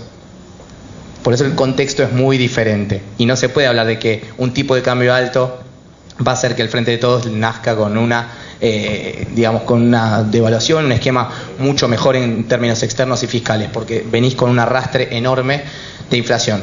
¿Cómo lo puedes frenar? Rompiendo los contratos indexados. Pero ahí cae lo que reciben los jubilados, cae lo que reciben de aguache, y no sería una medida muy popular, sobre todo en un gobierno que intenta hacer algo diferente, ¿no? Con lo cual, esa medida de devaluar infinitamente para agarrar una economía mejor no funciona en este contexto y con la economía tal cual como está ahora. Por eso la distinción me parece por lo menos importante, porque se rompe un poco esa diferencia y ese mito que hay respecto de si esto es parecido a lo 2003 o no. Otra diferencia relevante, 2001 o este contexto ahora, es que ya no hay un descalce de monedas, cosa que nos llevó a muchísimos más problemas. La deuda voló por los aires y demás. Acá la deuda va a subir considerablemente, pero lo que se prohibió en aquel momento, quizás lo saben mejor que yo, pero lo que se prohibió en aquel momento básicamente es que quienes no recibían dinero en dólares, como un exportador, por ejemplo, no podía tomar un crédito en dólares. Antes, en 2001, eso sí se podía. Yo recibía plata en pesos, como estábamos en 1 a 1, yo podía automáticamente pedir un crédito, por ejemplo, en dólares, sacar préstamos en dólares, pero me sube el dólar de 1 a 4 y con mis pesos eso no me va a alcanzar para hacer nada. Bueno, hoy eso está prohibido, con lo cual sacamos un efecto de descalce de monedas que no es para nada menor en la economía. Pero en términos de competitividad, Argentina está en un momento bastante competitivo. Efectivamente, después de la última devaluación, se encuentra en los niveles en los que el Banco Central consideró competitivos, ni bien puso las primeras bandas que son de referencia. Entonces podríamos pensar que con este tipo de cambio las cuentas externas empiezan a cerrar. Podemos comprar, imagino que este año, no sé quién afortunado se va a ir de viaje afuera, pero le habrá ido bien, porque si no, como está medio complicado irse afuera. Importar, las importaciones están cayendo a un ritmo del 30%, las últimas vinieron un poquito más desaceleradas, pero porque ya venías con un arrastre del año pasado que era complicado, con una base del año pasado que era complicada. Y después, por supuesto, el atesoramiento. Imagino que no comprarán los mismos dólares que podían comprar cuando el tipo de cambio estaba más barato. Digo, un bien que se vuelve más caro lo podemos consumir menos, tan simple como eso, y con el dólar pasa algo similar. Lo que va a pasar ahora es que seguramente el tipo de cambio, cuando se estabilice en algún momento esta situación, si es que esto sucede, es que el tipo de cambio no va a quedar ahí arriba. ¿Y por qué no va a quedar ahí arriba? Porque la inflación, como ya les dije, nos va a empezar a comer.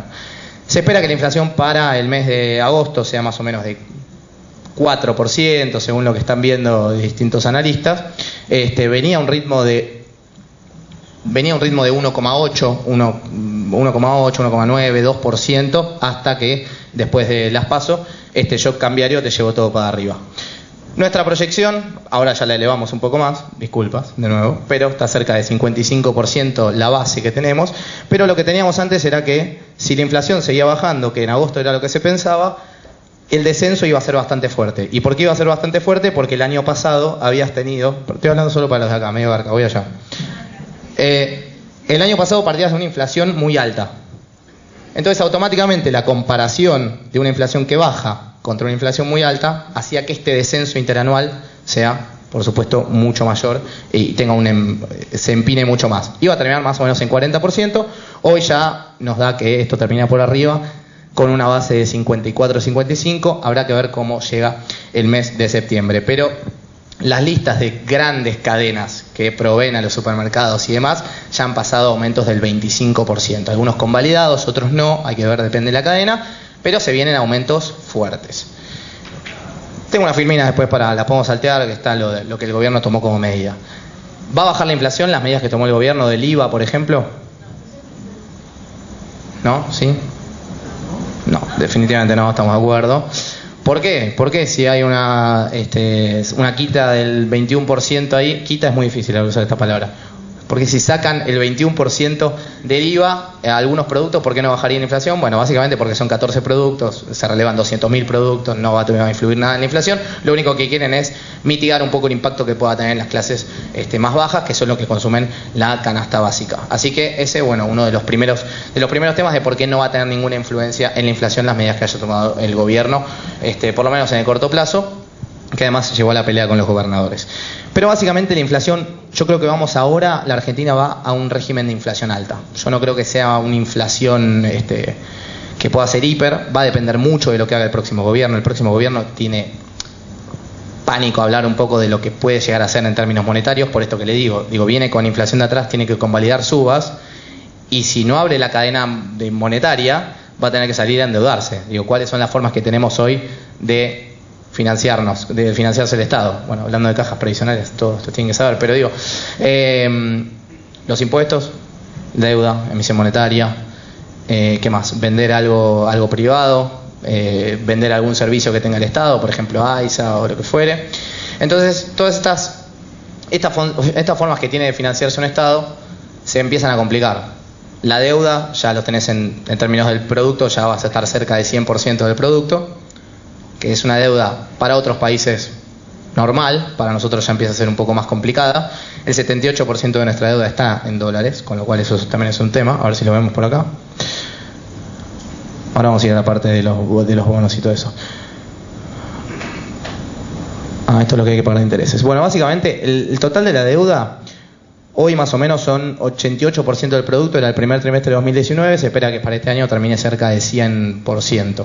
Hay que ver cómo qué termina pasando ahora con lo que acaba de anunciar la CUNSA, que en un rato hablamos de eso también, pero estamos en un nivel que para otros países es normal, para nuestros es más complicado. ¿Y por qué? Porque tenemos tres cosas a tener en cuenta. Primero, el crecimiento que pueda llegar a tener la economía.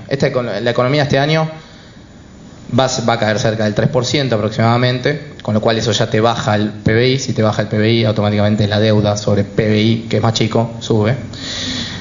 Tenemos un 78% de deuda en moneda extranjera. ¿Por qué tenemos un 78% de deuda en moneda extranjera? ¿Alguna idea? ¿Por qué no colocamos deuda en pesos? ¿Nadie la quiere? Bueno, hay dos cosas ahí. Primero, que nadie la quiere, es verdad, o por lo menos si la quieren van a tener que atarlo a la inflación, que por eso algunos productos tuvieron mayor eficiencia cuando se los colocaba con la inflación, porque lo que decían es, bueno, por lo menos me curo de la inflación, o por lo menos un dólar link, por ejemplo, que lo hago en pesos, pero si el tipo de cambio sube, o los bonos duales lo mismo, tienes ese efecto compensatorio. Entonces el argentino todo el tiempo piensa en dólares. Es una realidad, digamos, sucede, y colocar en pesos es como un ejercicio que nos va a tomar bastantes años volver a retomar la confianza en eso. ¿Por qué? Porque las cuentas fiscales tienen que estar equilibradas para poder seguir tomando deuda en pesos. Porque si no, vamos a volver a caer en lo mismo que caímos ahora, ¿no? Hacemos tasa de interés por los aires. Argentina es de lo que más ha rendido en 2017, por ejemplo, en dólares, porque le entraban capitales. Y a Argentina le entraban todo el tiempo dólares. ¿Por qué? Porque tenía que financiar déficit. Al gobierno se le creía, entraban dólares, te atrasaba el tipo de cambio. Y una tasa de interés muy alta te hacía decir, che, vamos todos a invertir en pesos, pero automáticamente con una cuenta de capital abierta se te dan vuelta, se te van todos los dólares y te deja la devaluación por los aires. Entonces todo eso que habías ganado en pesos se destruye de nuevo. ¿Volvés a confiar en el peso? No lo creo, no lo sé, Rick, parece falso, ¿no? Obviamente la situación se complica al invertir en pesos porque son capitales de muy corto plazo que lo que tratan de hacer es ganancia en dólares constante. Entonces los instrumentos que empiezan a funcionar son los que se ajustan por inflación, los que te pueden cubrir de una probable devaluación.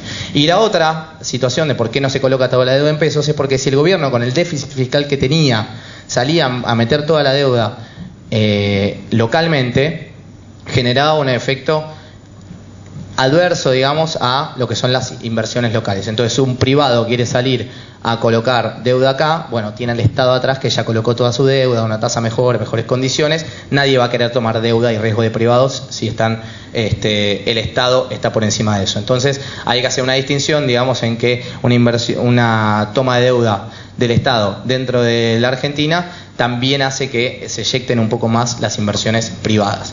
Y eso es un efecto que se ha estudiado mucho en economía, digamos, y sucede.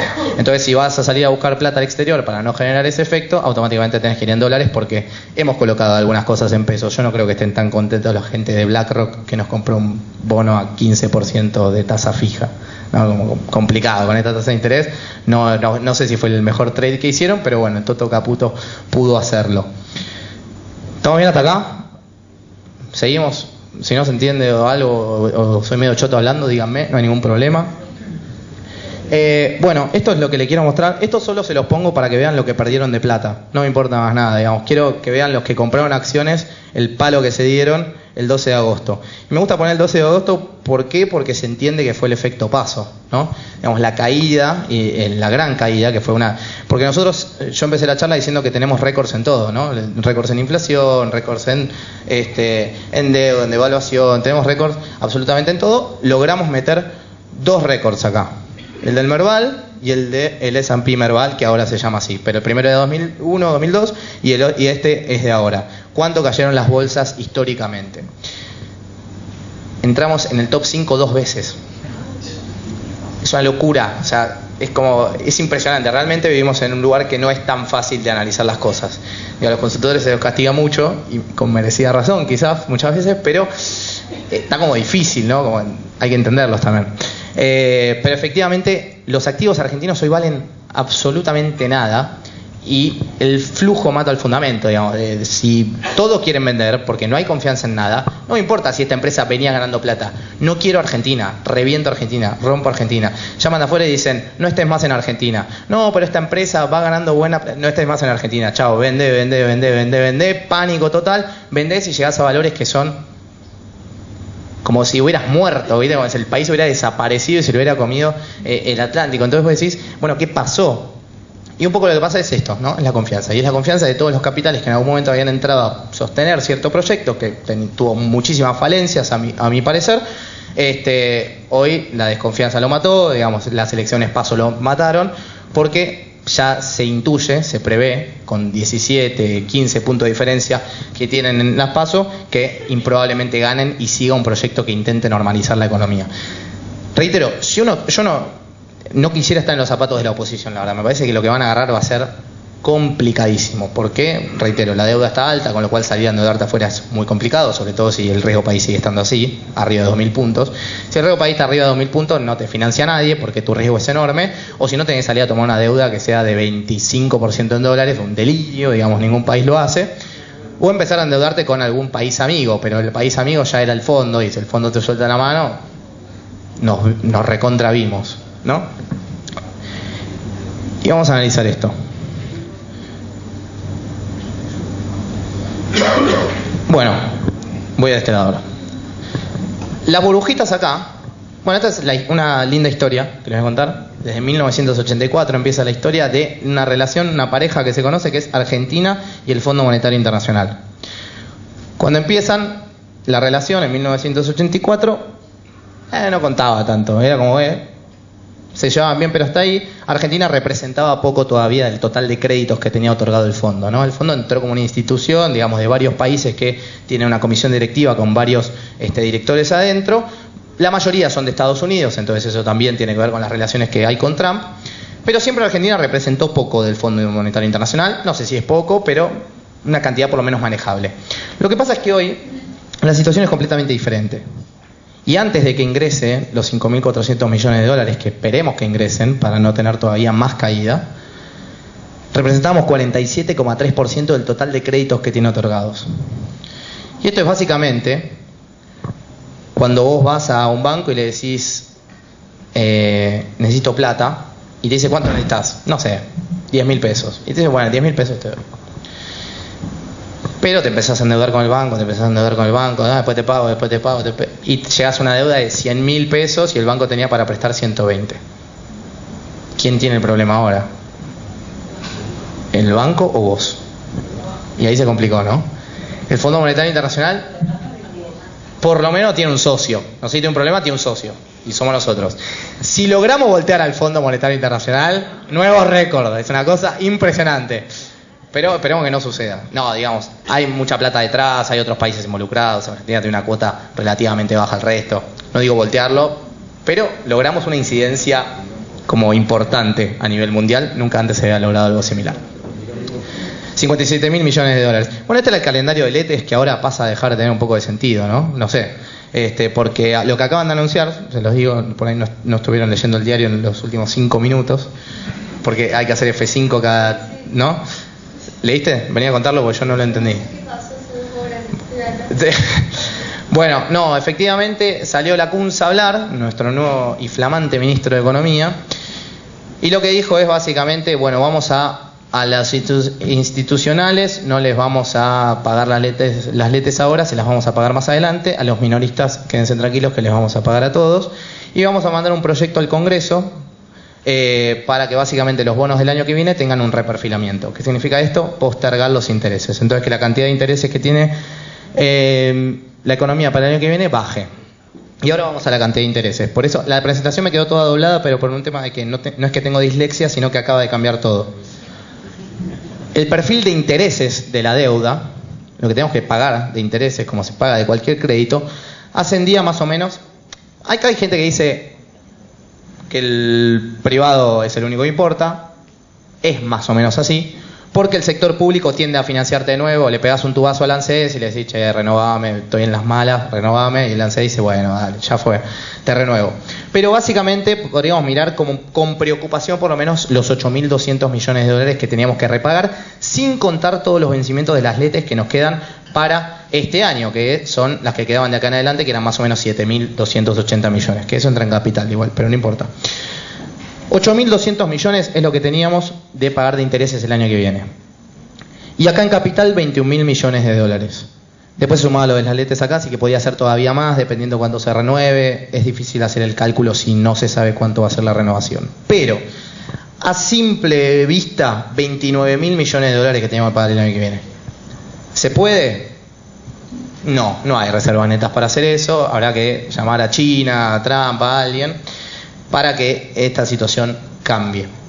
En un país normal, volvemos al eje del principio de la charla, en un país normal, todo se refinancia. Entonces a vos te dicen, che, Franquito, escúchame, te vencen 10.000 dólares de las letes. ¿Querés renovar? ¿Querés ponerlo en un bono que rinda? Esto te conviene más porque rinde un poco más, demás. Bueno, dale, y ahí el gobierno se sigue refinanciando. Pero en Esquizofrenialandia, que es un quilombo, no, dame la lete, no sé qué, dame toda la plata que tengo ahí, me la llevo a mi casa abajo del colchón, cae la fuga, un desastre, salimos corriendo, te llaman tus amigos, hoy mis amigos me quemaron el teléfono, corralito, no, ya está, me mando directo al banco, bueno. Todas estas dudas e incertidumbres no suelen pasar en países que tienen una lógica de seguir refinanciándose. Digo, Estados Unidos, estoy yendo a un caso muy extremo, ¿no? Pero bueno, no importa. Los países que tienen, Estados Unidos viene con déficit acumulado de 4 puntos del producto de déficit externo y no pasa nada, no pasa nada. Argentina lo tuvo en su momento, digamos en 2017 tenía déficit, pero como las cosas se estaban corrigiendo, nadie tenía problema y tu riesgo país estaba similar a los emergentes. Ahora, ¿qué pasa? Tu riesgo país vuela por los aires, la confianza se cae y todos quieren llevarse esos dólares. Te llaman de afuera y dicen, escúchame, asumí la pérdida en Argentina porque esto puede ser peor, te pueden reestructurar, puede venir algún colega que ya estuvo y nos hizo una quita del 65% en su momento, que me la vuelva a hacer ahora. No, sacame todo ya de Argentina, volá, asumamos la pérdida y nos vamos a otro país. ¿Saben cuánto rinden los bonos a 10 años más o menos? ¿Cuánto te paga un bono a 10 años en otros países? Alemania, Suiza, Finlandia, no sé. Negativo. Pones 100 y te dan 99 y la gente lo compra. Acá pones 100 y te dan 25 más o menos con esta estructura de lo que estamos viendo hoy y nadie quiere entrar, pero porque es un caos. Digo, Argentina hoy en términos más o menos normales debería tener tasas mucho más bajas. Si vamos al riesgo de los emergentes, debería estar pagando algo parecido a 400 puntos básicos o 4% en dólares, pero sin embargo no. Bueno, y ahora lo que plantearon también es, en consenso con el Fondo Monetario Internacional, es que básicamente lo que corresponde al fondo, que la concentración de los vencimientos está acá más que nada en 2022 y 2023, es que eso también lo puedan reperfilar. No sé si habló de capital y de intereses ahí, no sé bien cómo es la historia. Pero bueno, no importa. Me enteré todo acá, así que pido disculpas por los detalles. Pero lo que quieren hacer es reperfilar un poco la deuda de acá en adelante. No defoltearla, no reestructurarla, pero sí reperfilar los intereses que tienen que pagar y el capital. O sea, extenderlo un poco más y que desconcentren la deuda. Lo cierto es que el fondo en su momento tenía esta idea. Decía, yo te clavo todos los vencimientos en los primeros 4 años, así si vos asumís, automáticamente tenemos que renegociar, porque yo no espero que vos me pagues todo esto, porque el fondo en general hace esto, lo hizo con Grecia, que tenía una deuda mucho más alta que nuestra, lo hace esto, te va roleando la deuda como cualquier lugar más normal del mundo, pero ahora la situación se complicó. De hecho, después de las PASO no emitieron palabra, no dijeron nada, Donald Trump no mandó ni un texto, estábamos como desolados. Así que la situación como que se complicó. El fondo, reitero, ya se lo mostré, 47,3% representamos de la cartera. No es normal, nunca había pasado. Christine Lagarde dijo, me voy para Francia, esta es la mía, si no, esta bomba quien la agarra. Pero básicamente hoy es una jugada, reitero, más de socios, que si el fondo pierde en esta apuesta que hizo por la Argentina, es realmente una mancha para una entidad prestigiosa. Cosa que yo no creo que vaya a suceder, y están tratando de tener consensos con ambos lados. Lo que pasa es que el otro día tuve una reunión con Alberto Fernández y equipo, y el comunicado fue feroz. Y yo creo que lo que no entienden del otro lado es que si el fondo te suelta la mano, estás muerto, estás frito, porque no te va... O sea, Argentina logró en su momento que le empezaran a reperfilar algo de la deuda, o que parte de los vencimientos se empezaron a renovar, a raíz de que dijeron, che, para está el fondo atrás, le va a prestar 57.000 millones de dólares, hay como una calma o alguien que respalde el proyecto adelante, entonces yo sigo invirtiendo porque sé que hay un garante atrás, que es el Fondo Monetario. Sacás al garante de atrás y andá a buscarla. Digo, se puede ir todo peor incluso de lo que está ahora. Entonces, la situación es delicada. Si no intentamos conciliar un poco con el fondo, yo creo que la situación se puede complejizar por lo menos. Bueno, a ver si me olvidé algo. Esto, riesgo país. Bueno, automáticamente ven que hay una correlación un poco negativa entre lo que pasa entre el riesgo país y los activos locales. Cuando el riesgo país está bajo, el Merval tiende a subir. Lo hago con el Merval, lo podría hacer con bonos también. Pero básicamente, ¿qué es lo que significa? Cuando la confianza está baja, el tipo de cambio se mantiene más o menos estable, el Merval en dólares tiende a rendir. Directamente al riesgo país ya me quedó corto, no me dio el eje, pero está 2002 algo, alguien que me corrija, pero hoy cerró algo así. Y el Merval tuve que agrandar el eje, pero me dio, que básicamente, bueno, estamos cerca de los $400. Es una angustia, es una cosa terrible, no logramos pasar los $1.000 hace mucho tiempo, y eso tiene que ver mucho, por supuesto, con la desconfianza que hay. ¿Qué ha pasado con los bonos? Y esto también lo grafiqué y lo dejé directamente en lo que fue post-paso y pre-paso. Argentina venía rindiendo unos niveles de incertidumbre altos. Digo, no es que teníamos buenos rendimientos ni que la confianza estaba estable, para nada. Les reitero, estábamos cerca de 800 y pico de puntos del riesgo país, y los CDS también estaban volando. Pero teníamos una curva que está invertida. En general en los países la curva, en vez de ser así, es así, por un tema de que si te presto a más largo plazo, dispongo de mi plata menos tiempo, o sea, pues te la entrego por más plazo, entonces lo que espero es que me des más. Pero Argentina, adivinen qué, funciona al revés. Dame en el corto plazo y te pago más. Pero bueno, es así. ¿Qué pasó un día después de otro? Bueno, automáticamente los bonos fundieron, digamos, se fueron para abajo fuertemente, tuvieron caídas de hasta el 30% aproximadamente, y los bonos pasaron a rendir 60, 70%, una cosa loquísima que no debería pasar en economías más estables, pero la desconfianza subió mucho, con lo cual básicamente lo que sucede es la capacidad que yo creo que tengas de repagarme esto está como escasa. Y las reservas netas hoy, básicamente, si el central sigue vendiendo, se empiezan a complicar. Entonces hoy la lógica a la cual estamos pendientes es cuánto va a vender el Banco Central hoy y todos los días, porque ya venía poniendo 300, 400, 300 y demás. Lleva vendidos más de 1.500 millones, 1.400 millones, creo, desde la PASO para acá. Es un montón de plata. Si todos los días pones 400 millones de dólares y tenés hasta las PASO y tenés hasta las elecciones de octubre para hacerlo, ¿cuánto aguantan las reservas, no? Y del otro lado, si agarran sin reservas, es una complicación. ¿Qué es lo que le pasó a este gobierno? Agarró con reservas netas negativas. Y si a esto le vuelve a pasar lo mismo, está con deuda más alta y con reservas netas. ¿Cuánto te van a confiar? El respaldo que vos tenías eran las reservas. Si te comiste las reservas para mantener el tipo de cambio más o menos estable, te quedas sin reservas para afrontar los pagos del año que viene. Las reservas netas hoy rondan 16.000 millones de dólares aproximadamente. Ahí hay algún disenso en qué se toma y qué no se toma, pero más o menos pongamos que es eso. Entonces, Argentina el año que viene no debería tener problemas siempre y cuando baje el riesgo país fuerte. ¿Y cómo se logra bajar un riesgo país tan fuerte? Recuperando la confianza. ¿Y cómo recuperar la confianza? Que el fondo te respalde. El día que asuman, por lo que dijeron ustedes, ya ganan ellos, así que el día que asuman, el frente de todos, salir a buscar y a dar un programa financiero claro de cómo van a ser los repagos. Y ahora hay que ver qué pasa en el Congreso, porque el Congreso tendrá que juntarse en breve para ver si finalmente este reperfilamiento de los bonos sucede o no sucede, que eso te da por lo menos un aire mayor para que las reservas netas te alcancen o no. Lo bueno es que no es algo obligado, que no es algo que se esté imponiendo, como sí pasó en otras veces de nuestra historia. Argentina tiene más o menos 8 defaults en su haber. También, no sé si estamos en récord, debería chequearlo, pero sí, digamos que sí. No hay demasiado que chequear. Pero básicamente debería ser manejable. Estamos transformando un problema de solvencia en uno de liquidez, ¿no? Y eso es un tema, porque Argentina debería tener los fondos disponibles para poder afrontar los pagos del año que viene, siempre y cuando logre bajar el riesgo país y reperfilar un poco la deuda, refinanciar parte de los vencimientos. El tema es que hay mucho de esto que por lo menos no está tan claro que vaya a suceder en el corto plazo. Algo que te dé la pauta de que te vaya a bajar el riesgo país porque te vayan a creer, la verdad es que no hay síntomas de que ello suceda, sobre todo porque venís con inconsistencias bastante grandes. Yo creo que uno de los beneficios que dejó el gobierno anterior, si bien dejó deuda porque mucho era intrasector público, lamento no haber traído el gráfico ese, fue que no tuvimos tanta deuda externa.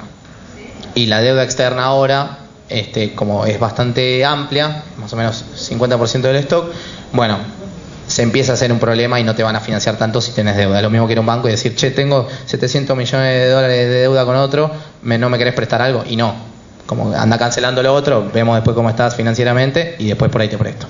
Bueno, esta es la duda que hoy tiene la Argentina. Seguimos. Estos son los tres problemas que puede tener la Argentina acá en adelante a nivel de deuda. Básicamente lo que armamos acá es un cuadro que te indica a dónde tiene que ir la Argentina para que la deuda empiece a descender, ¿no? Y si tenemos una deuda que va bajando, meternos en el mercado resulta un poco más fácil. Entonces, básicamente, Argentina tiene que ir a dos cosas. Una, empezar a crecer, cosa que no va a suceder este año y cosa que en mis proyecciones, por lo menos, el año que viene tampoco va a suceder, con lo cual ya estamos más de esto de lado. Podemos empezar a mirar este lado, que está rojo, no sé si por algo en especial. Y después tiene que ir un resultado fiscal positivo. Lo que nos da básicamente es que para mantener los niveles actuales de deuda, que están cercanos al 90%, la Argentina tiene que estar creciendo 1,5 y tiene que tener un resultado positivo de 1,5, 2.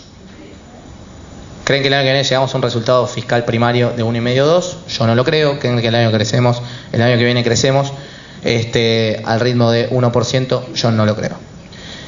Entonces, ¿qué puede pasar? Primero era que el resultado, estos son también proyecciones que hace el Fondo Monetario Internacional, que el resultado primario te dé mal, que no llegues, digamos, que mantengas el equilibrio en vez de lograr generar más ingresos de los gastos, y básicamente la deuda se iba a mantener ahí. Después tenías el segundo problema, que es el que estamos incurriendo ahora, y es que el dólar salte mucho. Si el dólar saltaba mucho, la deuda sobre PBI iba a ser muy alta, que es lo que está pasando. Y después era el estrés test total, que ahí nos íbamos a 160% del producto, y ahí vamos a estar en un problema grande, que es que no crezcas, que no llegues al equilibrio fiscal y que el tipo de cambio siga moviéndose para arriba.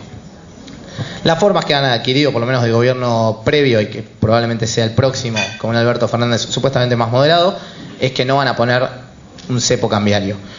Las dudas se empiezan a incrementar de no poner un cepo cambiario. ¿Por qué? Porque necesitas tener esos dólares. ¿Cómo haces para tener esos dólares? Tienes dos opciones. O empezar a exportar más, que es lo que Argentina necesita empezar a introducir en su vocabulario. Nosotros hablamos de timba financiera, digamos, cosas que un poco dejan de existir en el mundo y acá las tenemos muy presentes, y no hablamos de algo que es lo más relevante. Si nosotros como sociedad queremos seguir teniendo el mismo nivel de vida, los mismos sueldos, el mismo nivel de sueldos, seguir comprando la misma cantidad de dólares, seguir importando lo mismo, seguir yéndonos de viaje a Europa, Miami, lo que fuere, tenemos que automáticamente generar más dólares, porque nuestra demanda parece ser constante según el tipo de cambio. Y si no logramos generar esos dólares, tenemos dos opciones. Una, que se vaya atrasando el tipo de cambio cuando nos entran capitales, y automáticamente cuando se dan vuelta tenemos una suba de nuevo, con lo cual ese año que nos fuimos a Miami nos tocan 3 de las toninas. O básicamente generar esa cantidad de dólares que nos haga equilibrar esas cuentas. ¿Cuál es el beneficio de no tener déficit fiscal? Que no te van a entrar flujos todo el tiempo de capital externo, porque vos ya no necesitas financiar todo el tiempo eso. Si bien necesitas refinanciar los intereses, no es tanto lo que te entra para financiar gasto primario, gasto corriente, que es medio insano, ¿no? Andar pagando con deuda los gastos que uno tiene. Pero efectivamente Argentina necesita introducir en su vocabulario y en su mirada de largo plazo, si no quiere sufrir devaluaciones todo el tiempo, cómo puede generar más dólares. Y ahí hay que mirar los sectores exportadores a los cuales nosotros castigamos, poniendo retenciones. Castigamos lo único que nos trae los dólares de afuera. Pero es el único sector, el agro, por quien no lo entendió, el agro, que sigue siendo competitivo a pesar de que lo sigamos cagando a palos, básicamente. Entonces, ahí tenemos un tema de cómo Argentina genera esos dólares para acá. Y si no generas los dólares, se te van a ir. Y si no querés que se te vayan, pones un cepo cambiario. Y si pones un cepo cambiario, ¿qué pasa? Yo voy a tu casa y te digo, escúchame, te dejo estos $100, voy hasta, me dan una vuelta, vuelvo a tu casa y me los das. Y vos decís, no, ya están en casa. Me pones un cepo a comprar dólares. Entonces yo te digo, no, ¿cómo están en casa? Si son míos. Y automáticamente yo digo, nunca más, ¿cómo es tu nombre? Nunca más voy a lo de María Laura, es una chorra, digamos, se queda con mis dólares. Entonces, no, María Laura, listo, chao. No te entra una inversión más si vos pones un cepo cambiario, que es lo que pasó. De 2011 para acá, otro gráfico que no traje, el empleo no crece.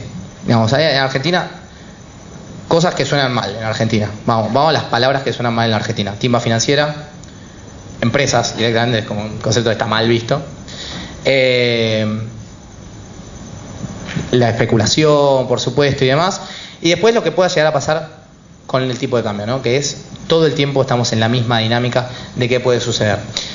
Pero bueno, básicamente la lógica es empezar a buscar un poco de qué manera Argentina puede atraer ese nivel de dólares para no tener todo el tiempo que estar sufriendo las mismas devaluaciones o estar frenando esto. Reforma laboral es otro de los tópicos que acá no se puede mencionar. Fíjense que cada candidato que habla de, como dicen, como renovación, como, no sé bien cómo es el término, pero es como más lindo. Básicamente Argentina no crece el empleo privado desde 2011. O sea, para ponernos un poco en contexto, la economía no crece desde 2011, el empleo no crece desde 2011. Entonces yo no sé cuán beneficioso es esta estructura que tenemos hoy de previsional, jubilatoria, tributaria, laboral. Porque efectivamente, mientras los demás países vienen creciendo, ya nos superaron todos en PIB per cápita, el nuestro sigue estancado. Y no generamos empleo, y la pobreza sigue igual. Y por más que vos aumentes la inversión social, el gasto social, como se lo quiera llamar, que es muy alto hoy, y es un drama para las economías que el gasto social sea tan alto, porque hacer un ajuste es liquidar a un montón de personas, que les bajas el único ingreso que tienen. Siempre en Argentina se habla de aumentó la UH, es un gran beneficio. Obviamente es necesario que eso suceda en una economía que tiene 30 y pico % de pobreza. Pero si a mí me das a elegir, ojalá eso no tuviera que suceder. Ojalá eso no pasara. Ojalá vos me dijeras la inversión o el gasto social, como le quieran llamar, es mucho más bajo a raíz de que logramos generar el efecto contrario, logramos generar empleo. Que esa persona no reciba la UH, que reitero es recontra necesaria en momentos como los de ahora, y la suba que le hicieron ahora tampoco va a alcanzar a mitigar el impacto de la devaluación. Y seguramente la pobreza de mucho peor. Pero estar agarrados de que la inversión social, digamos, es buenísimo y el 100% de nuestros gastos sean de inversión social, a mí me deprime de cara al futuro. Porque no estás armando, no estás sentando bases de bienes de capital, de importaciones, digamos, de ingresos reales que vayan a sostenerse en el largo plazo. Porque los gastos corrientes se terminan, digamos, una vez que los usaste, sirven para el consumo de esa persona, obviamente necesarios, reitero lo que fuere, pero no los volvés a ver, no es como una inversión, no es que pedís deuda para decir, che, bueno, voy a pedirle deuda al banco, me armo mi fábrica de lo que fue de zapatos y después los zapatos empiezan a crecer, vendo un montón de zapatos y demás. Esto es, te pido un crédito para irme a comer un pan, y me come el pan y se terminó el crédito y no genera nada para devolver el crédito. Digo, y no quiero meter las palabras populismo y todo, digamos, no me interesa, pero lo que digo es algo que hoy se ve como tan bueno. Lo mejor sería generar empleo. No hay economía que logre crecer, no hay forma de bajar la pobreza si no es generando más empleo. Y las reformas laborales no necesariamente siempre han dado los mismos resultados. Es enorme como para andar diciendo en la tele reforma laboral urgente, lo que fuere, porque no es para todos los sectores lo mismo. Hay un caso muy interesante que es el de Neuquén, con tema vaca muerta, por ejemplo, que ni bien hicieron algunas reformas sectoriales que creo a lo que apunta el próximo gobierno. logró repuntar. Fue la única provincia que bajó el desempleo y subió el empleo y bajó obviamente el ratio de desempleo. Y la cantidad de personas que se fueron a vivir a Neuquén es un montón a raíz de todo lo que fue Vaca Muerta. Entonces lo que digo es generar producción, generar inversiones para que el empleo crezca, generar condiciones para que el empleo crezca, es fundamental. Y me gustaría que me digan, estoy gastando plata en eso, estoy subsidiando ciertos sectores que sean competitivos, porque ensamblar celular en Tierra del Fuego, disculpen el que viva en Tierra del Fuego, pero no le vendemos a nadie el celular que se ensambla en Tierra del Fuego, pero Vaca Muerta lo podemos aprovechar, el campo lo podemos aprovechar, y todos esos sectores es importante por lo menos darles incentivos estratégicos para que puedan después salir a fomentar estas exportaciones que nosotros estamos necesitando como país, a menos que queramos seguir viviendo igual, o con cepo o con bruscas devaluaciones que todo el tiempo nos llevan a tener bajas en nuestro salario.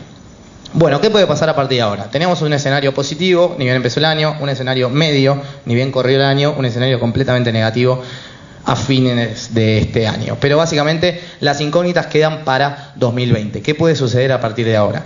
Si Argentina entra en default, que ahora ya tenemos un comunicado nuevo de la CUNSA que pareciera que no, y hay que ver qué pasa con el Congreso y demás, Argentina para mí tiene grandes chances el año que viene de entrar en default.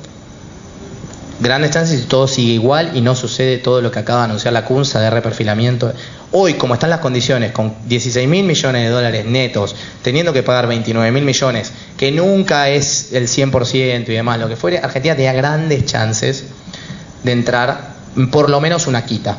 Y no es que lo digo yo que soy un genio, ni mucho menos, de hecho no lo soy, pero los bonos te lo muestran. Digo, si los bonos, ¿cuánto valían un bono hoy, Franco? Cualquier cosa, 40 centavos, 80 centavos, una locura. Digamos, que valga eso, te está diciendo automáticamente, evidentemente estoy preciando, estoy viendo que va a haber una reestructuración, que va a haber una quita, y habla, y sale a hablar como referente quien nos hizo la peor quita de nuestra historia, a los tenedores locales. Entonces, obviamente te va a causar un poquito de, bueno, por lo menos dudas de qué puede suceder, y se ve reflejado en el precio de los activos. Entonces hoy, para mí la Argentina ya tenía priceado esto. Si bien podemos estar en un escenario de pánico, que esto puede seguir bajando, incluso hay que ver cómo se toma esta nueva medida, cómo reaccionan los mercados mañana, pero básicamente la cantidad de dólares que hoy teníamos, incluso si seguíamos poniendo para frenar un poco el tipo de cambio, se nos iba a complicar más la situación para el año que viene. Y yo creo que Argentina, si no logra bajar el riesgo país en el primer trimestre del año, ya llega con una complicación muy fuerte a pagar los vencimientos de octubre, que son los más importantes del AO20. Pero bueno, reitero, hay que ver cómo funciona todo esto que se tiene que votar en el Congreso, de empezar a patear un poco más los vencimientos que teníamos para el año que viene y el posterior también, que está todo consensuado con el Fondo Monetario. El Fondo, reitero, tiene como cierta obligación de estar ahí atrás. ¿Qué más toca? Bueno, básicamente, ¿cómo venía la economía hasta ahora? Empezábamos a ver un leve repunte de la economía desde diciembre del año pasado, sorprendentemente, muy tenue. Veíamos básicamente que la economía había crecido en enero, en febrero, adivinen cuándo cayó, en marzo, por la volatilidad cambiaria que tuvimos. En febrero las tasas de interés habían llegado al 43%, las tasas volvieron al 73%. En ese mes, y además el tipo de cambio subió 11% en marzo. Eso automáticamente llevó a que todos los sectores que venían más o menos creciendo, por ejemplo las importaciones, cayeron 11%, demás sectores que están ligados también a eso, pues tuvieron una caída importante. Después empezamos a ver una leve recuperación en abril y mayo, que se vuelve a estancar en el mes de junio con los últimos datos. Entonces ya la economía, que venía lateralizando un poco el crecimiento, diciendo, bueno, acá empieza a estar el piso y demás, y en 2019 no creces, pero estás ahí, ya seguramente vamos a tener una nueva baja de la economía en general. Con lo cual vamos a acumular 3 años de caída, una cosa terrible, trágica, mientras, reitero, el resto de las economías más cercanas a nosotros sigue creciendo. ¿Qué queda acá en adelante? Los escenarios divergentes. Si Argentina entra en un nuevo default, es una complicación recontra importante, porque volvés a cerrarte del mundo, seguramente los acuerdos internacionales que habías empezado a promover obviamente se caigan o por lo menos se demoren importantemente, como ya nos ha sucedido en otras oportunidades. Y el tema es cómo financiás lo que se venga a partir de ahora, porque vuelvo a la parte de antes, al principio de la charla. Vos tenías tanto gasto licuado y ya tenías tan buen resultado primario, o sea que los ingresos superaban ampliamente a tus ingresos a raíz de esa brusca devaluación y que todos los sueldos y las jubilaciones, todo quedó por el piso. que cada dólar que te entraba era básicamente buenísimo para pagar todo eso. Argentina empezó a expandir su gasto a partir de que la soja empezó a estar en niveles de 600 y demás, pero después cuando la soja empezó a bajar, uno de los principales commodities que tenemos, Argentina no redujo el gasto, sino que lo mantuvo ahí.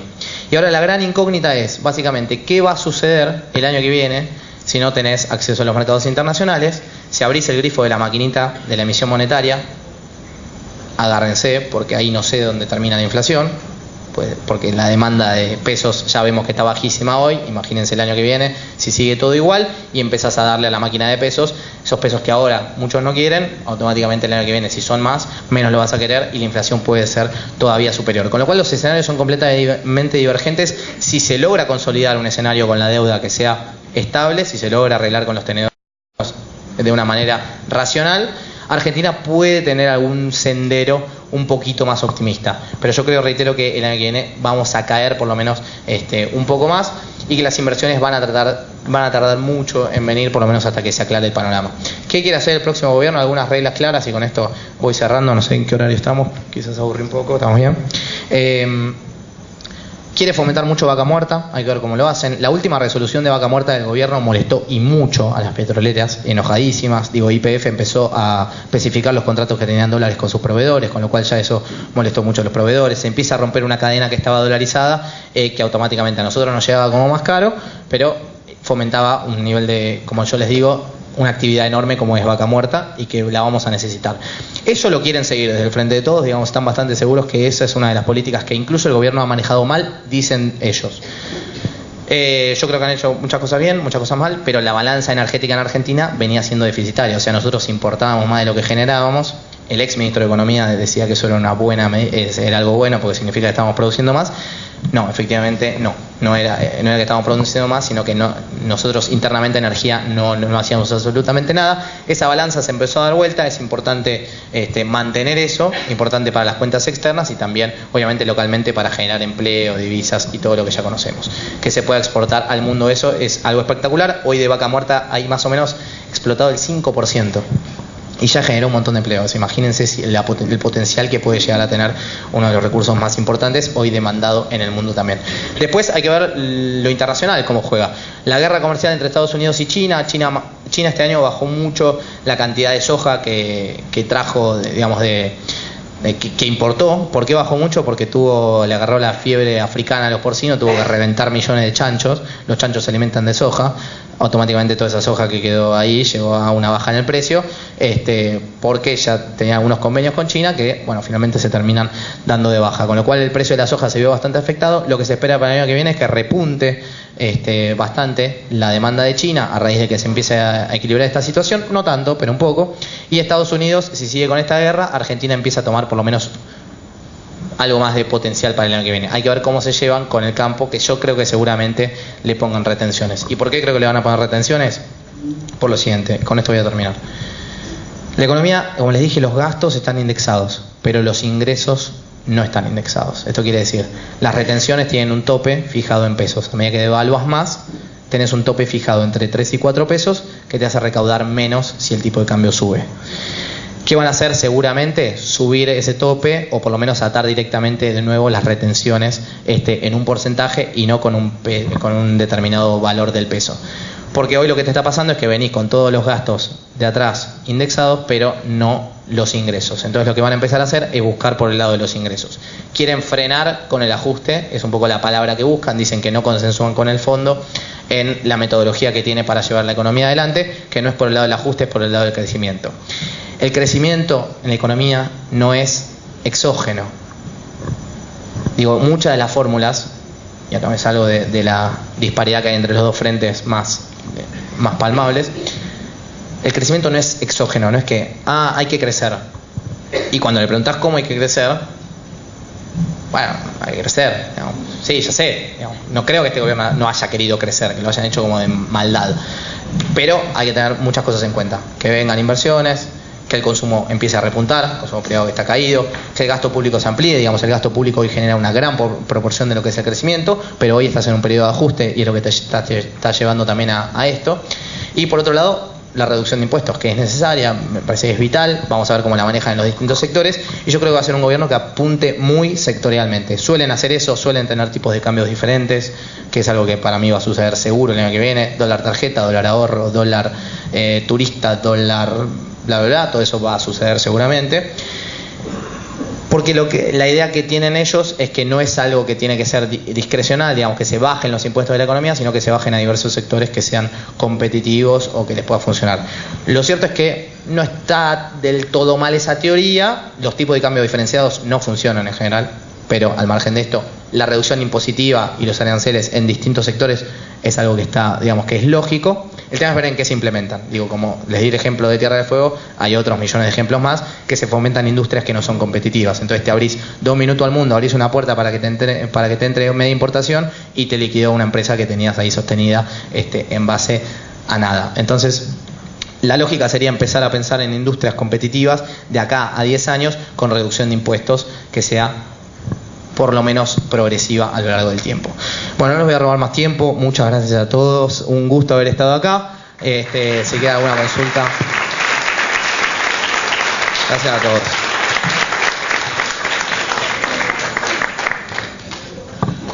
Bueno, muchísimas gracias, licenciado. Sí.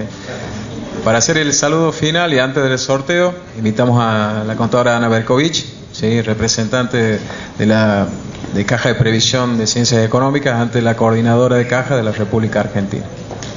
Un fuerte aplauso, por favor.